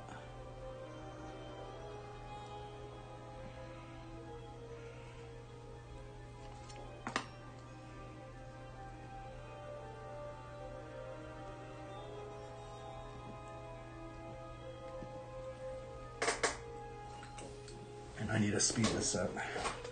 It's taking way too long. Okay, so let's go in and draw our figure now. Or we'll try to draw our figure. Let's start with our line of action, which is the spine of the figure. We will be establishing the head.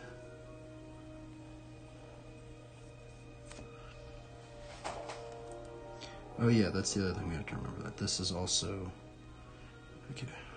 We need to remember these marks right up in here. So this takes too long. I don't know why. Why do people do it this way?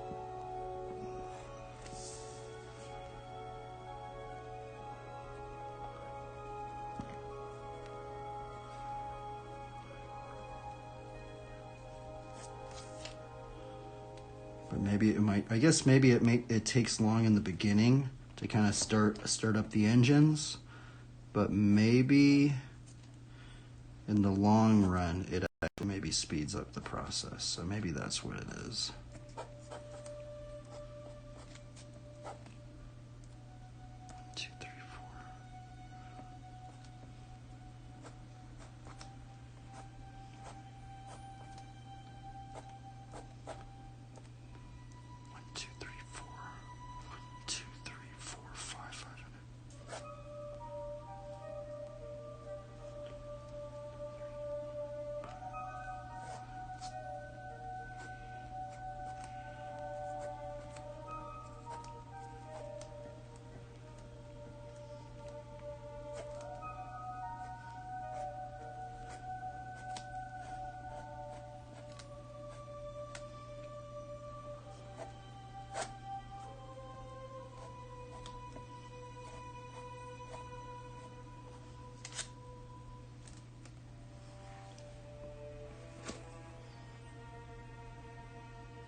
I wonder if we could somehow draw the cross in perspective.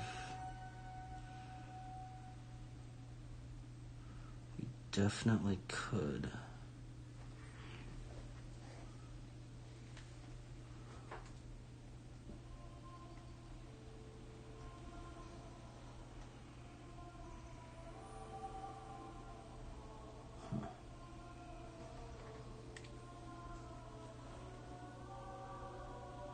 Interesting. I guess that's actually a good thing, because if we were to draw a character with a giant cross,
I feel like that when I draw it in the perspective grid, it makes everything very stiff.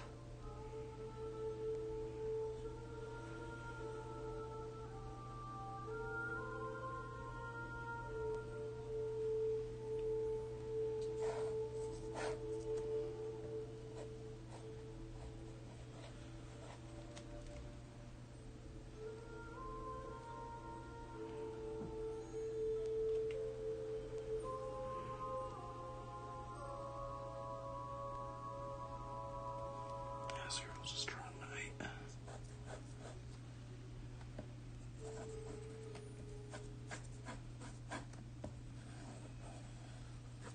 way easier. I don't really want to think too much today.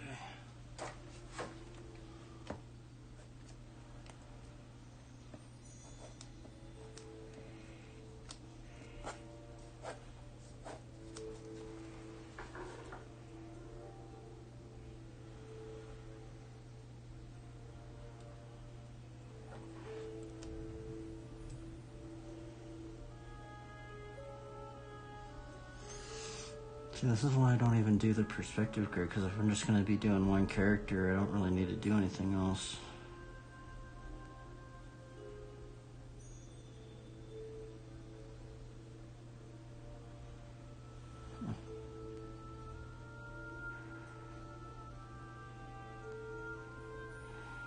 And this is why I don't do the perspective grid like this.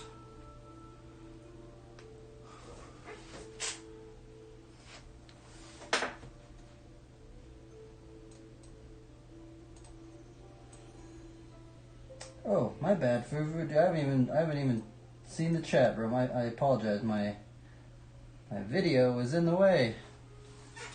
My bad, dude. How's it going with you? I hope you probably left already. I apologize, bro. I wasn't even paying attention.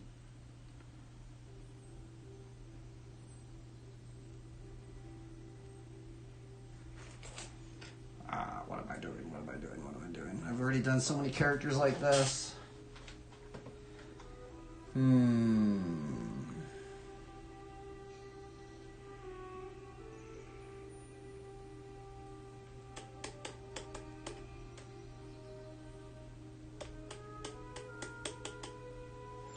Could just go fully winged out character, maybe.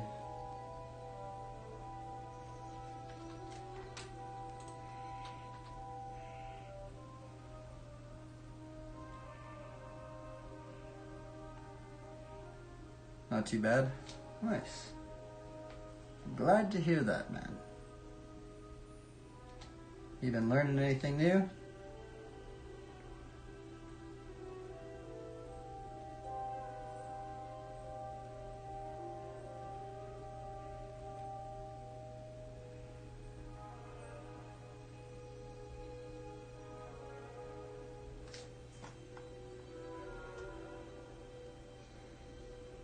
I've just done so many characters like this. I want to like switch it up. I don't know what else I could do.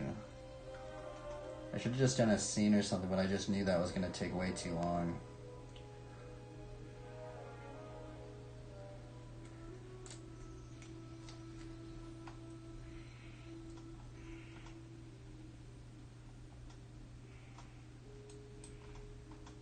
Not really.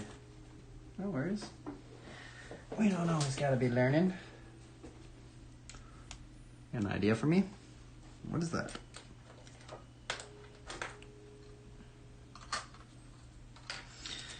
I'm wondering what would happen. What if I just started like just going into it and just inking it out right away? Because I have seen like some artists, they'll go into it and just ink it right on the spot, right?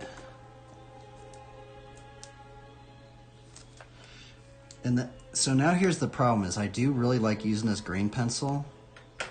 I'm just not sure if I should go into it.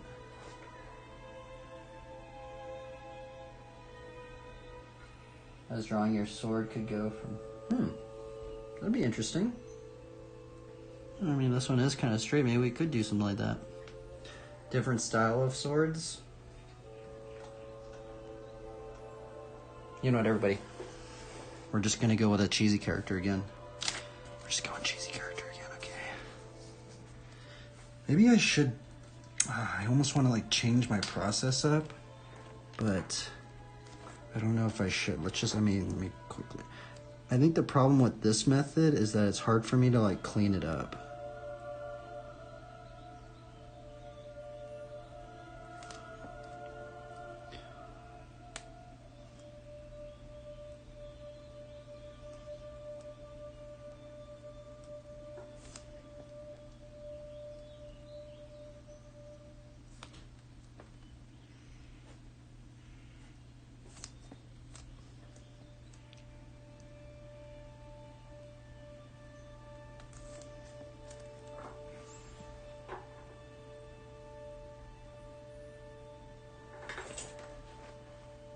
Therefore, when you do such a thing, you could put the fruits of the Spirit.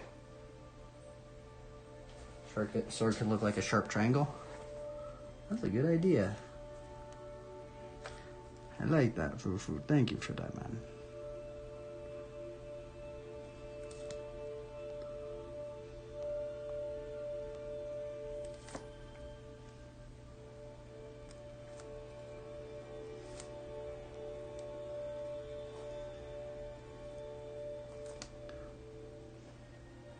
It's almost like I want to change my process up. Because you know how I always do the green pencil? This is more like not using the green pencil technique. But I feel like the green pencil technique, what I like about it is it's very fast. The only problem with the green pencil technique is that because it's so fast, so see, here's the thing about the green pencil technique. See how this stuff's all messy? That's why I like the green pencil technique.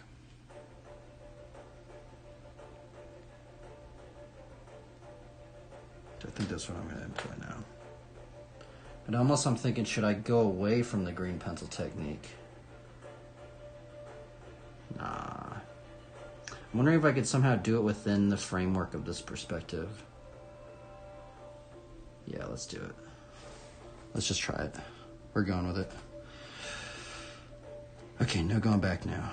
So now I'm like, it's almost like I'm scared to use this thing now because of what happened yesterday.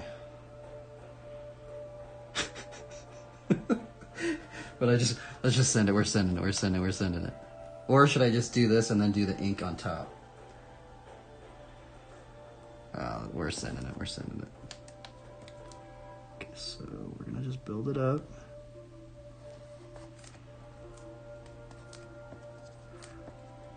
Line of action, just the spine of the figure, torso,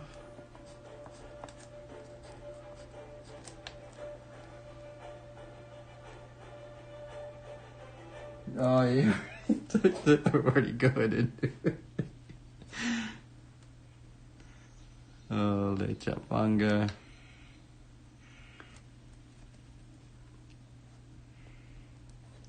Holy macaroni.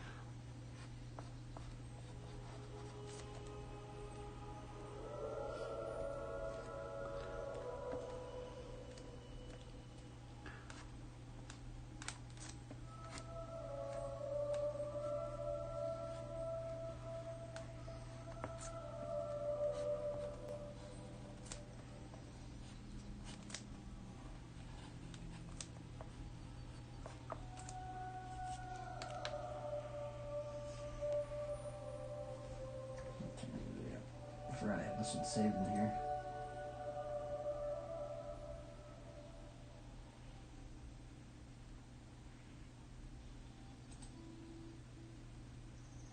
A ginger ale drink. Ginger ale drink? What are you talking about, man?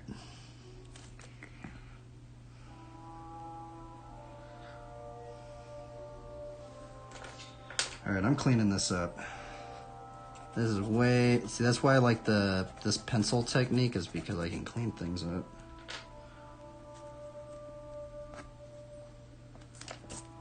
Because I kind of get, like, lost in the sauce up in here, you know?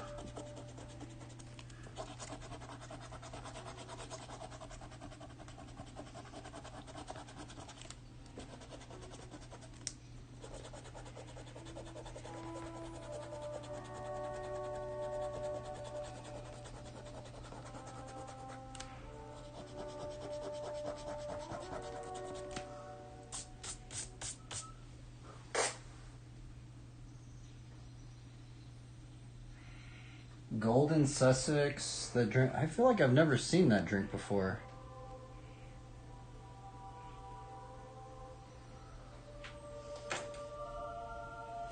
To be honest, I feel like I've never seen that drink before.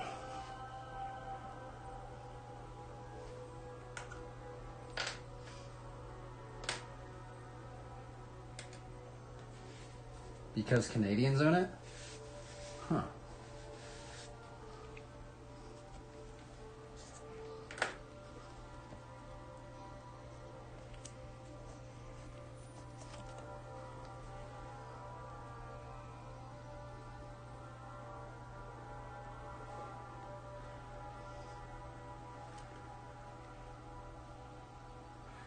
just do like a knight, maybe? Maybe a knight, maybe not.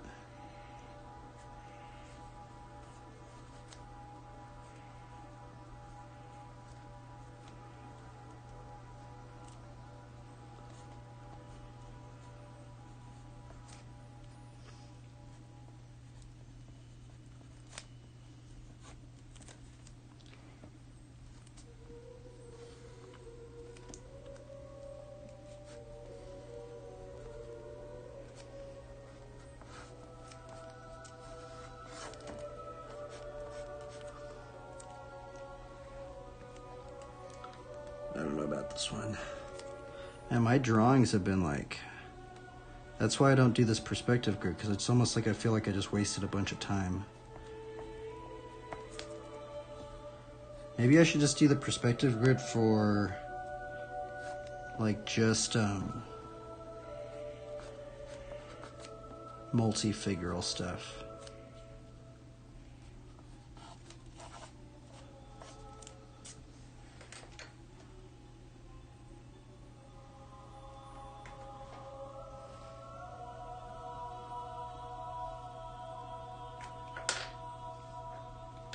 I'm just gonna draw like a paladin looking character, I guess. I feel like I've done one pretty similar the other day, but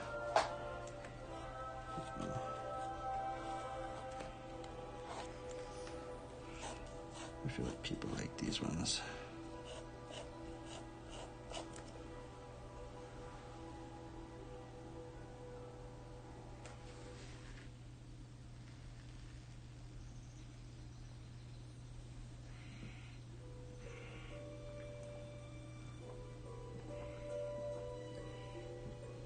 As for us, it's real sugar. As for the USA, they have the fake sugar. That is true, huh? There is a lot of fake sugar out here. Alrighty, everybody. Let's go into this. Let's see if we can find this character. Alright, try and speed this up.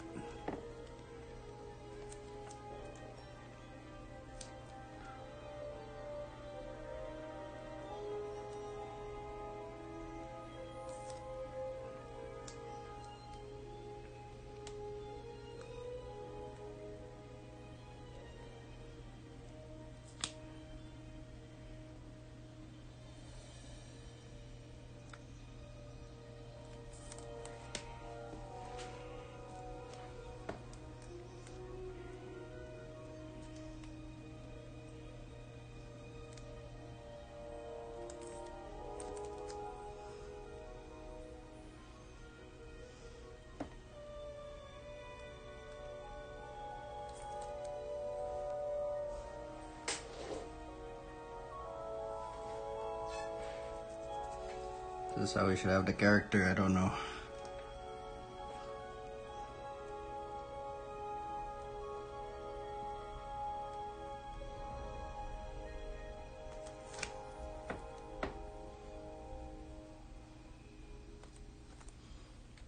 Let's redo it.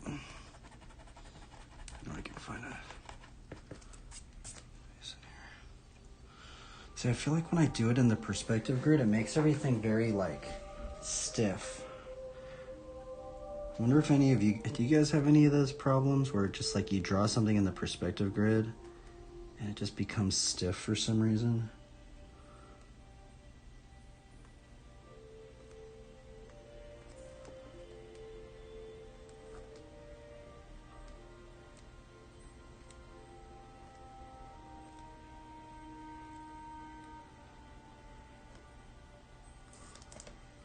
For some reason,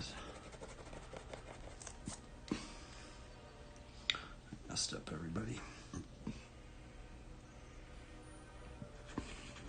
For some reason I've been struggling.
These characters are too stiff, dude. I draw it like these. Maybe I'm just gonna have to just keep grinding it out. The perspective grid, bro, it don't work for me.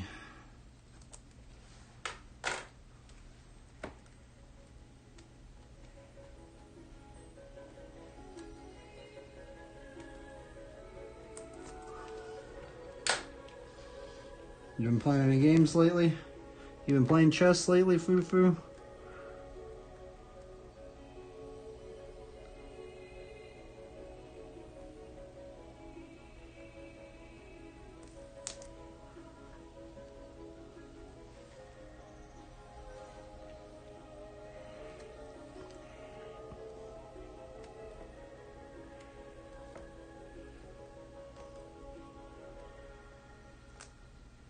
You've been playing a lot. Holy moly. What you been playing, dude?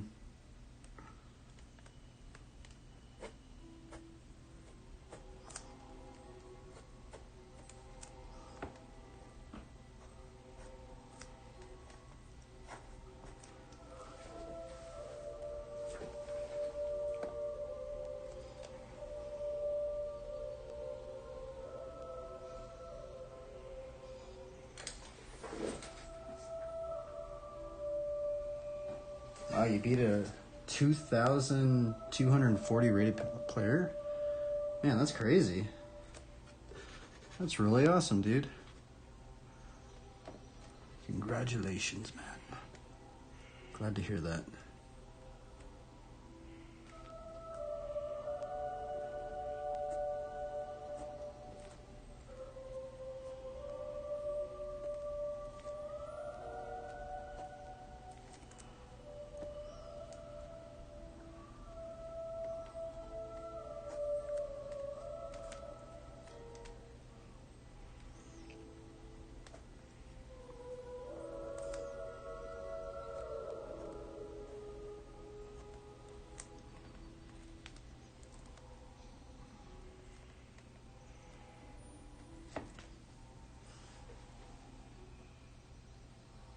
My ratio is near... What's the max? Isn't it like 4,000? I don't remember.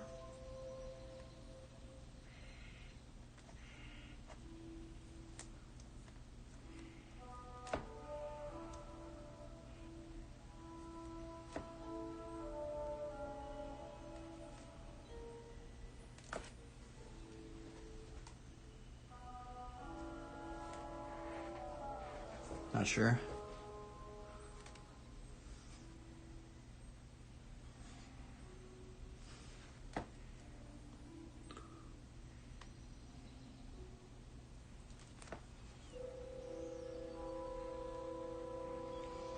I wonder if I should continue with this character.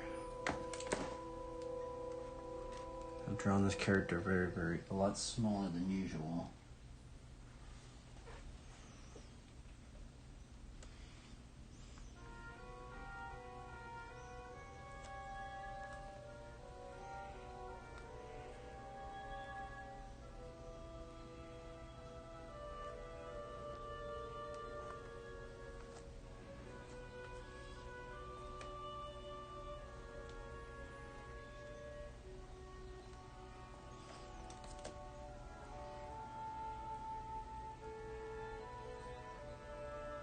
I'm just going to do small shoulder pads.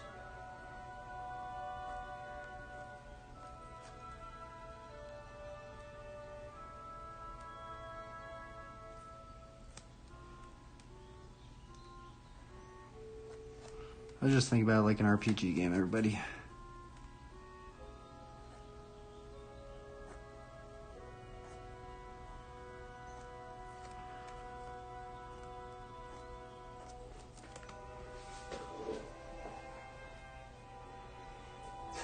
I'll be back in an hour or so. Yeah, I gotta head out here pretty soon. I thought I was gonna. I'm trying to draw this one pretty quick, but yeah, no worries, bro. It's all good. In the hood.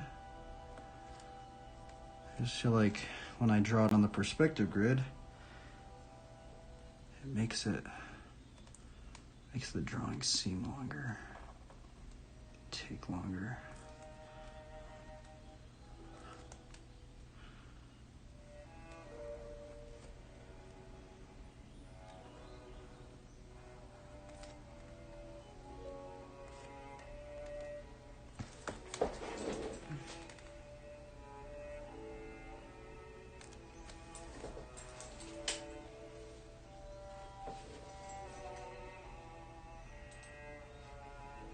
Change the music.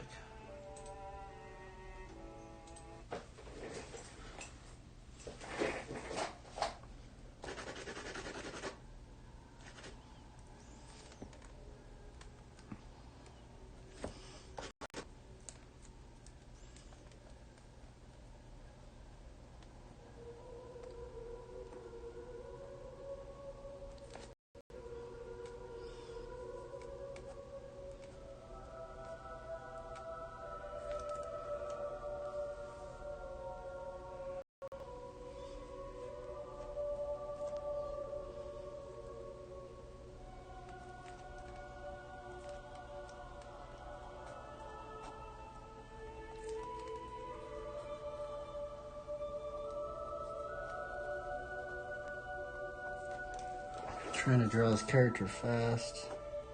At least we're on an easy character, so, or easier, because I've just drawn so many of these Paladin-esque characters. It's not as difficult as they could be, so we gotta be thankful for that. It could be much more challenging, like the one we did yesterday.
After drawing these characters, they all kind of seem kind of cheesy now.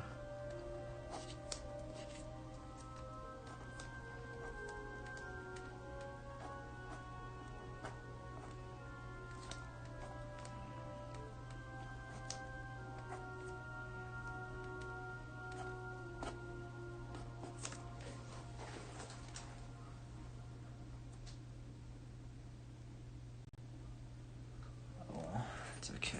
Let's just have fun. I just gotta keep thinking we're just in an RPG game mentality. We're just playing like Bible adventures or something.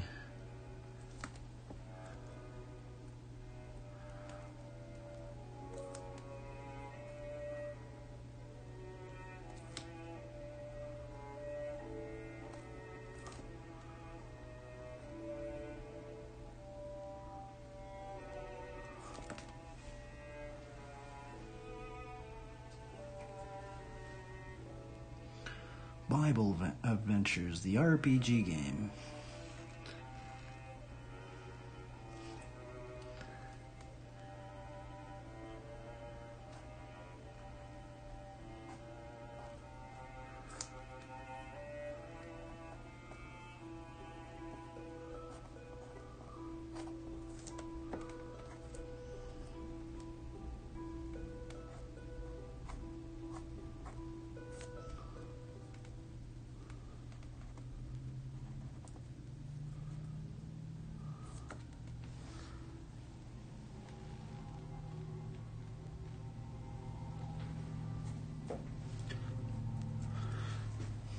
I forgot I didn't even do the Brad Rainey technique today. I'm supposed to work on the hardest areas first.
Kind of cheesy. Oh well, this one's just gonna be cheesy.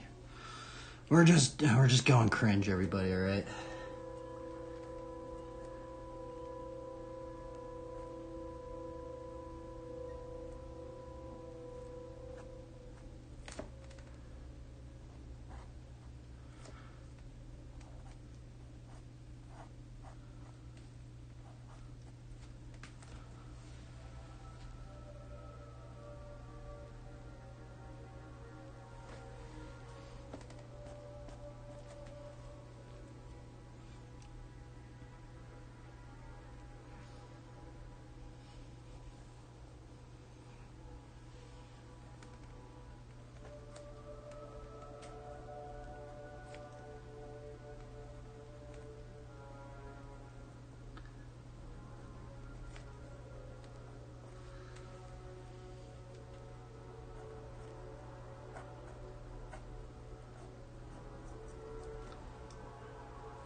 We have entered into the realm of the cringe.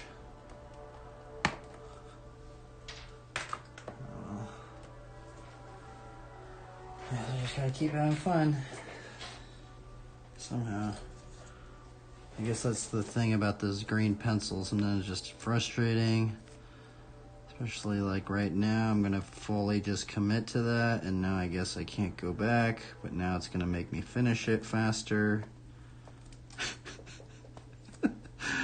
Oh man.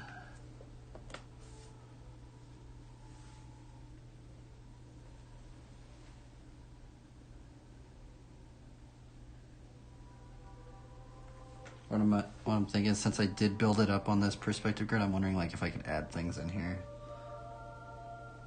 Let me change the music.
Oh, better start there.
Alright, these ones are cringy. I've done so many of these ones. This is great, Oh. but it's getting harder to budget.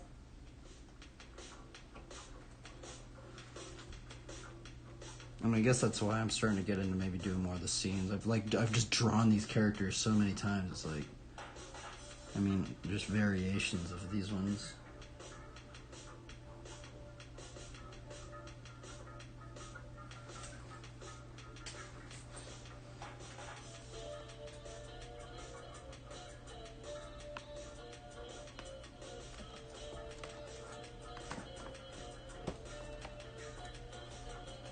You kind of want to just ink it out right away, though.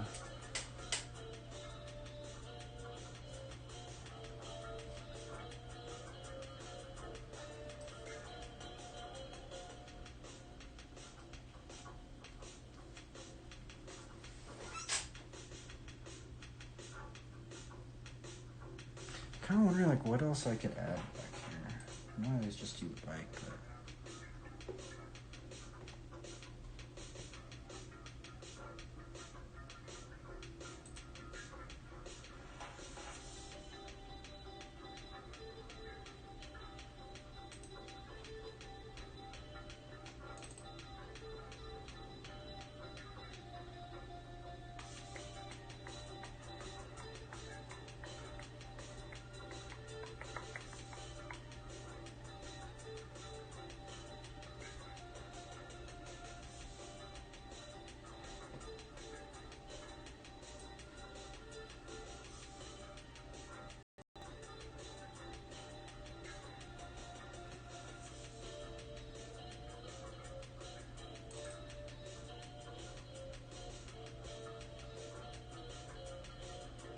This has been super fast stream. I know you start finishing the soup.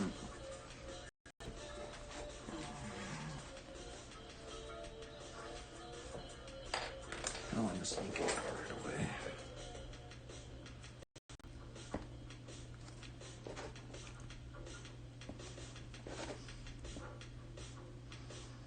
Oh yeah, we need to put a peace sign up in here. Let's put a peace sign right here then.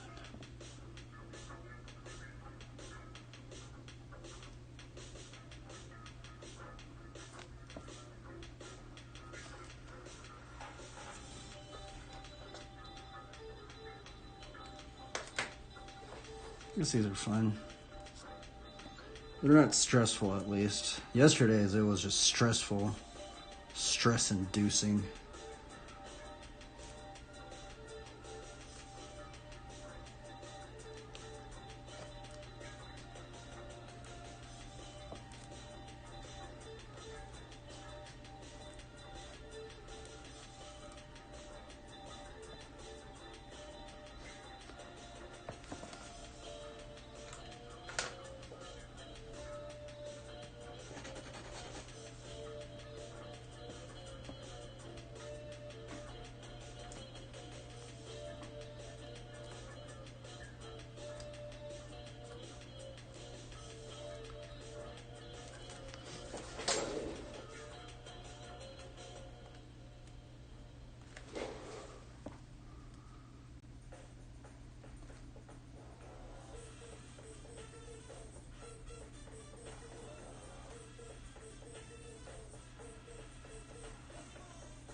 I feel like a change started, right? Pretty sure I did.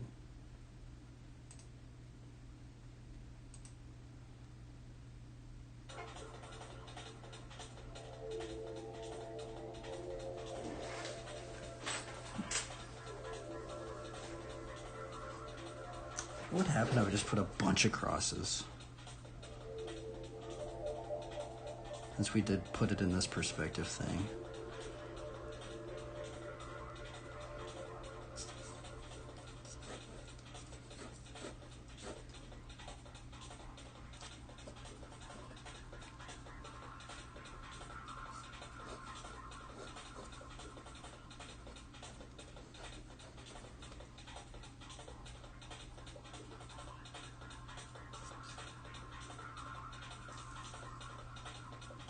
Okay, interesting.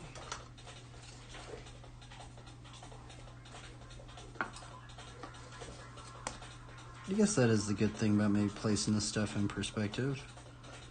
And quickly just put a lot of crosses in it if we don't know what else to do.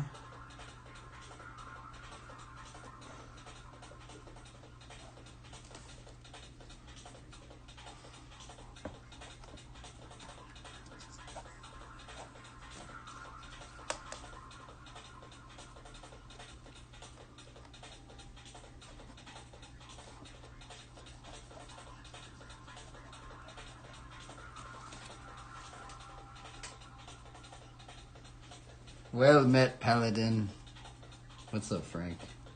Bro, it's kind of funny that you hopped in because there is actually another motorcycle rider that was here on the earlier on the stream.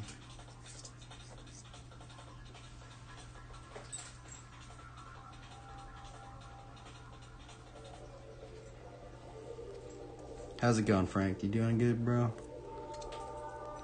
You're doing good, bro.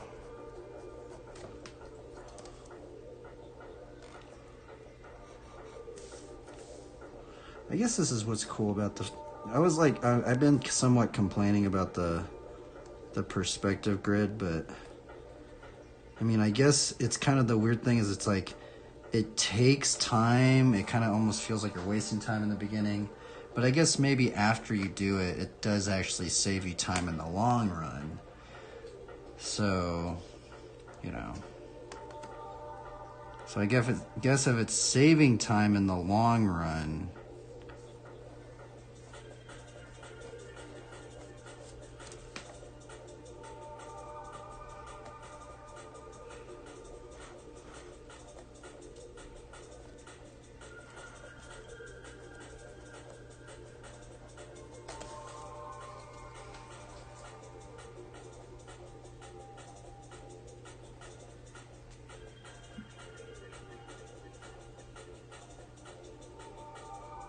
The other motorcyclist probably came to the stream for the Commonwealth of two-wheel. Yeah, I think he actually did say something like that. Or he just said he rode a motorcycle. I guess he didn't say that in particular, but it's kind of interesting, huh? I think he was a believer too. That's the weird thing about my stream. I have more believers that watch this stream than even BMX riders. It's kind of weird actually, but I guess it's cool. It's cool, but weird, kind of.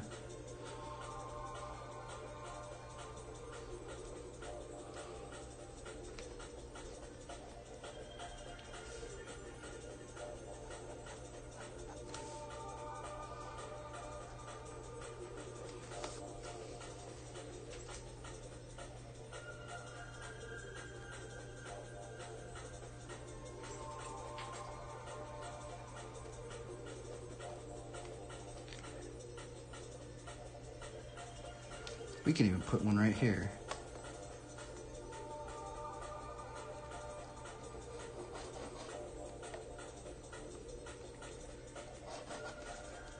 I guess that's what's cool about the perspective grid now, when I think about it.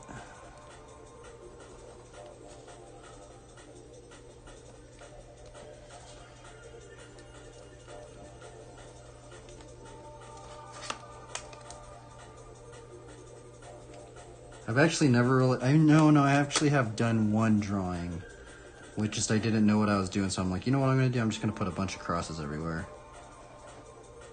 We don't know what we're doing. You know what we're going to do? Let's put crosses everywhere.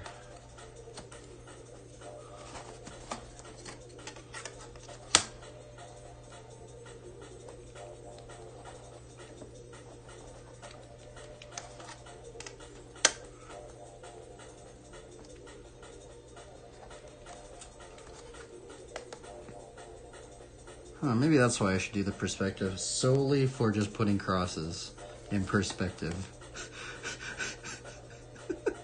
If you guys are out there, anybody that's an illustrator that's watching this, just know, I guess if you do this method, I guess what's cool is, even though it takes a long time to do the perspective thing, we can put crosses in here.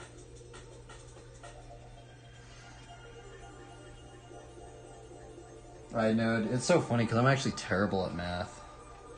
That's what I'm like super, super bad at math. Like really, really, really bad at math.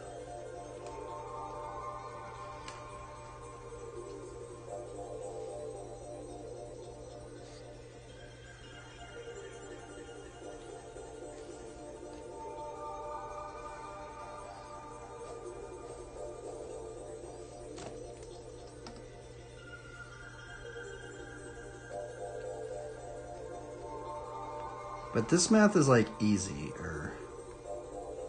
Cause like, I feel like this is like visual math where I don't have to like, I mean, I guess you are thinking about some problems, but it's like, I don't know, it's just easier math for me.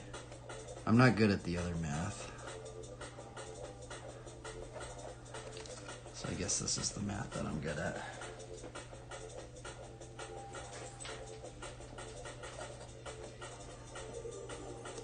Dude, this is just crazy. I don't even know what I'm doing. I'm just like, I don't even know what I'm doing. I'm just going to put crosses everywhere. When in doubt, cross it out.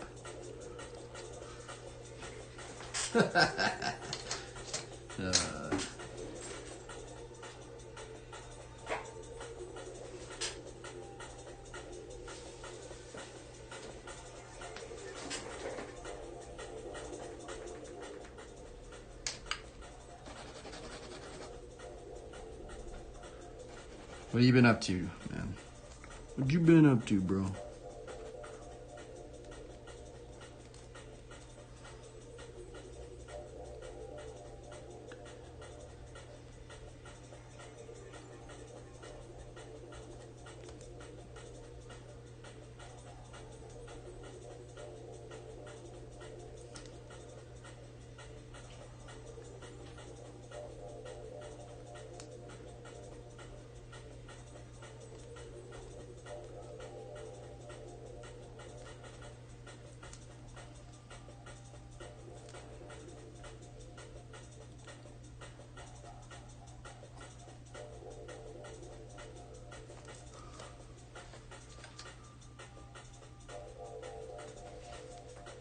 Started loving on monking. Wow. What? You playing WoW now, dude?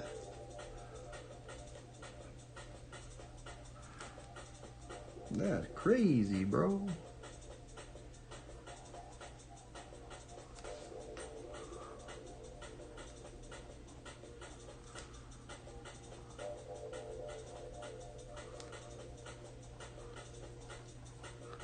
I actually still listen to a lot of WoW music. It's the music's so good in that game.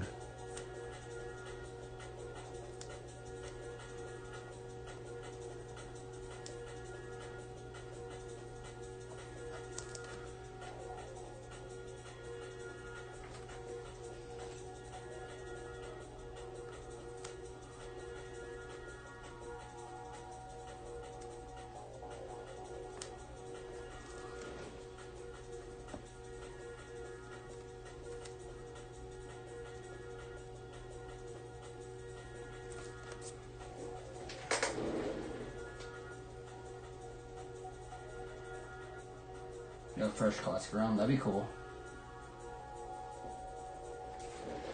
Man, I was gonna go to my friend's like concert. I thought this drawing was gonna be way quicker, but unfortunately this drawing wasn't as quick as I hoped for, so my bad, bro.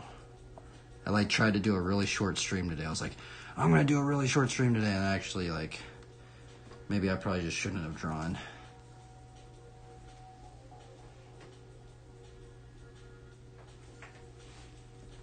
I'm just gonna commit to this now. We're committing to all these crazy crosses.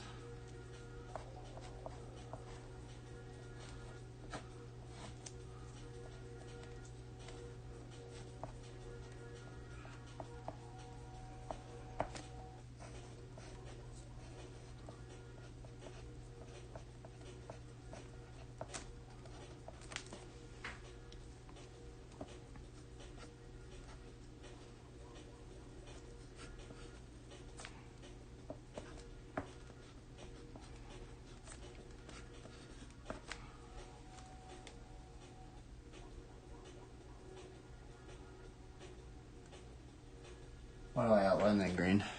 There's a layering system that I do. So see how it's kind of weird. It's like, oh, I was actually doubting on what if I should start using this pencil again. The only reason is I can clean it up really fast. So see how this one's right. This is actually a good example. See right here. I can erase that, and look, it doesn't erase the green because this green pencil's semi-permanent. Which is also the downside of this pencil. This is actually why people don't like this pencil. Which, this is actually why I don't like this pencil yesterday, because yesterday you can tell that I like started getting frustrated. I'm like, oh my goodness, I can't erase any of this stuff. But the other thing about this pencil, it's almost like the double-edged sword of just like, from the frustration, it also makes you commit to things, and that's also kind of what I like about it. I just go, I have to commit to this drawing now.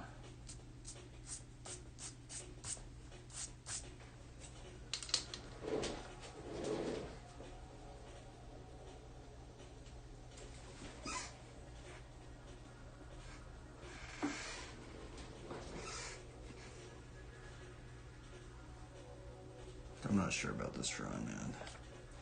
I'm not sure about the perspective anymore, everybody. The perspective just like, it almost like hurts my brain.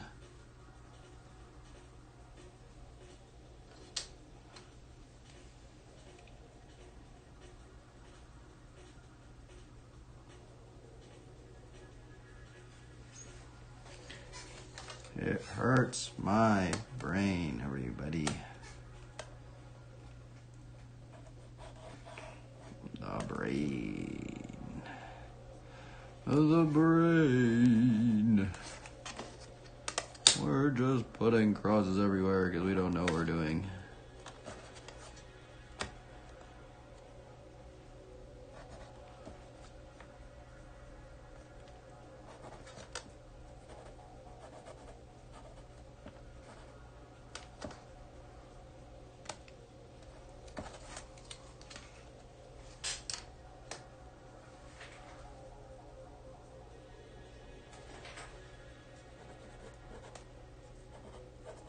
What up, bro? What up, dude?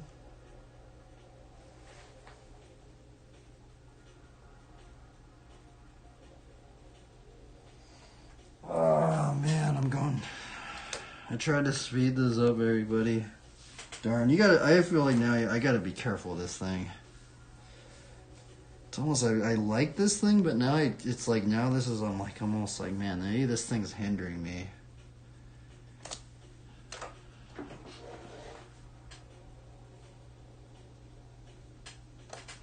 I'm starting to be hindered now. Maybe it's over encumbering me.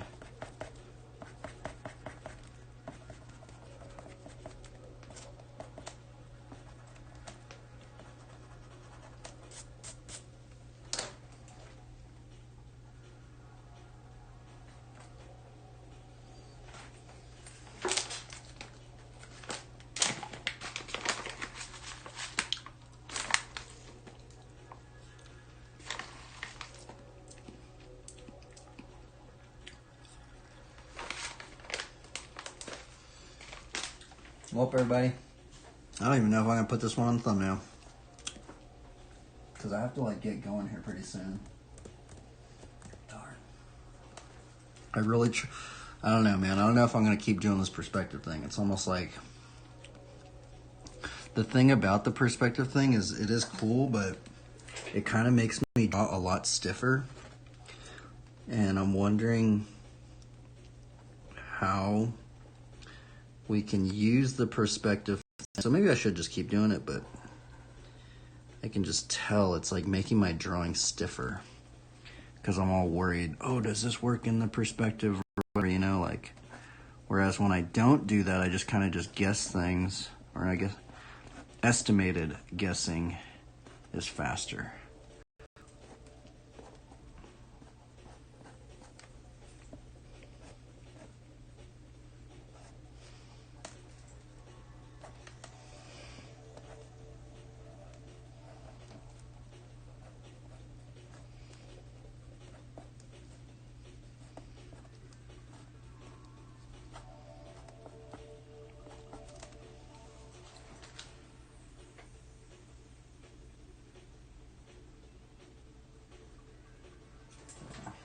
if I'm gonna have this one on the thumbnail. But yeah, you guys can tell, you guys can see we've built it on this perspective, or I guess I'll show you guys.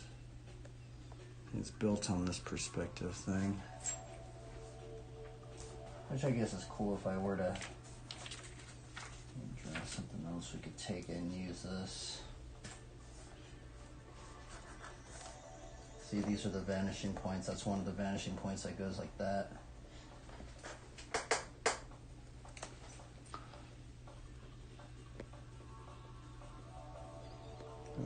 I need to just learn more about this perspective thing. That's basically all it is. I'm not used to it. That's all it is. We just gotta learn it.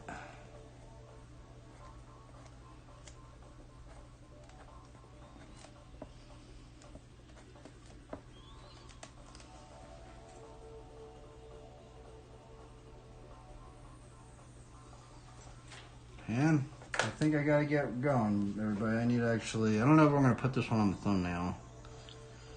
Let's just see how quick I could just do things. I'm like trying to really speed it up. My friends wanna hang out.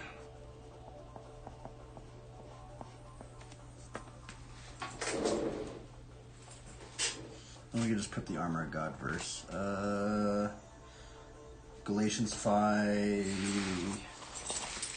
Where's my Bible? Oh, it's in my pocket. We have the pocket Bible. We could quickly just put a Bible verse right here. Let's do another variation another day. How long have I been streaming? Okay, yeah, I gotta get going here. Galatians. Or no, it's Ephesians. I think we're going to do Ephesians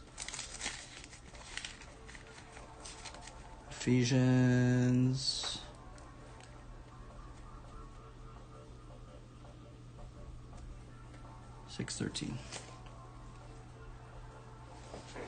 And we'll just type it right here.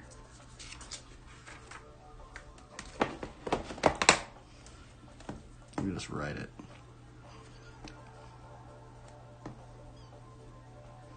I should put it right here.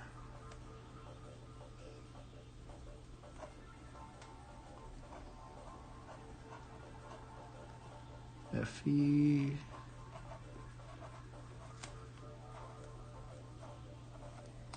6:13. Wonder how long this one took. I think this one took 1 hour. Yesterday it took 5 hours. Holy moly, but I don't know, everybody. How do we draw faster? That's what I'm trying to do. I'm trying to learn how to draw faster. Now, this pencil does speed it up. The only problem with this pencil is now I can't erase things, so it's the double-edged sword. Anybody out there? This yesterday is probably why I got so frustrated. Actually, I know that's probably I got so frustrated because I couldn't erase anything, but then also, this is kind of the cool thing is it just makes you really commit to things. Put one little seed in there. She's a seed planter.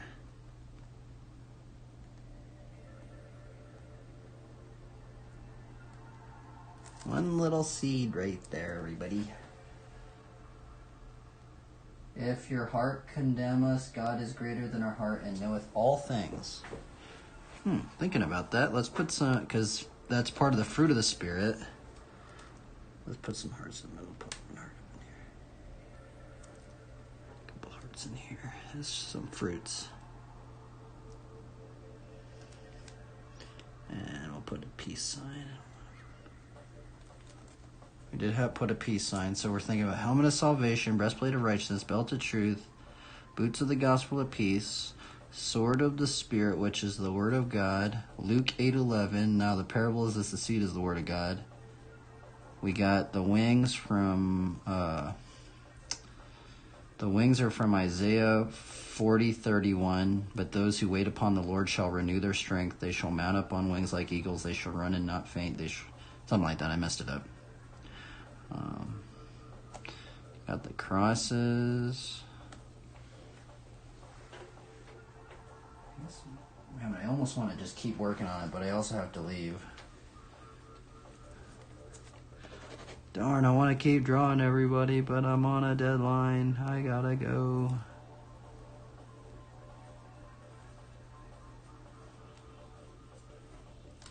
I want to almost like, I want to like ink it out maybe, but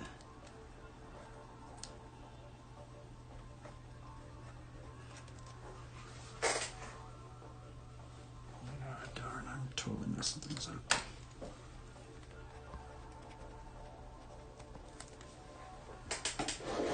We're dallying. Oh, everybody, I gotta head out. I don't even know if I'm gonna put this on the thumbnail. I thought I was gonna maybe commit to it, but I don't think we are. I guess maybe we'll just put it on the wood thing for... I might just put a BMX as the main thumbnail.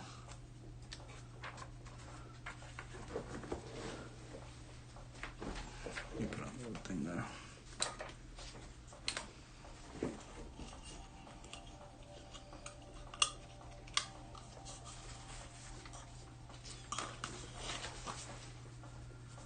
I'm gonna get a BMX bike, Foo-Foo.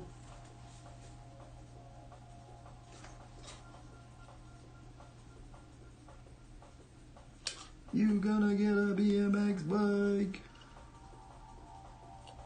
That's what I should have done. I should have put a BMX bike in here. That's why maybe that's why I'm not fully into it. I should have put a BMX bike. Man, this one looks so unfinished. But I ran out of time, everybody. Yeah, well, we'll just do another one. We'll just do another one another day, I guess. It's okay. I tried. I'm sorry, everybody. Get some close-ups. I really tried to speed this one, but...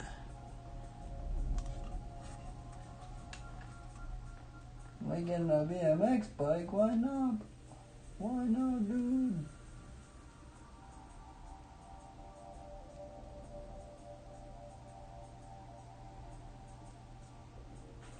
I guess we will put it on the thumbnail of the stream.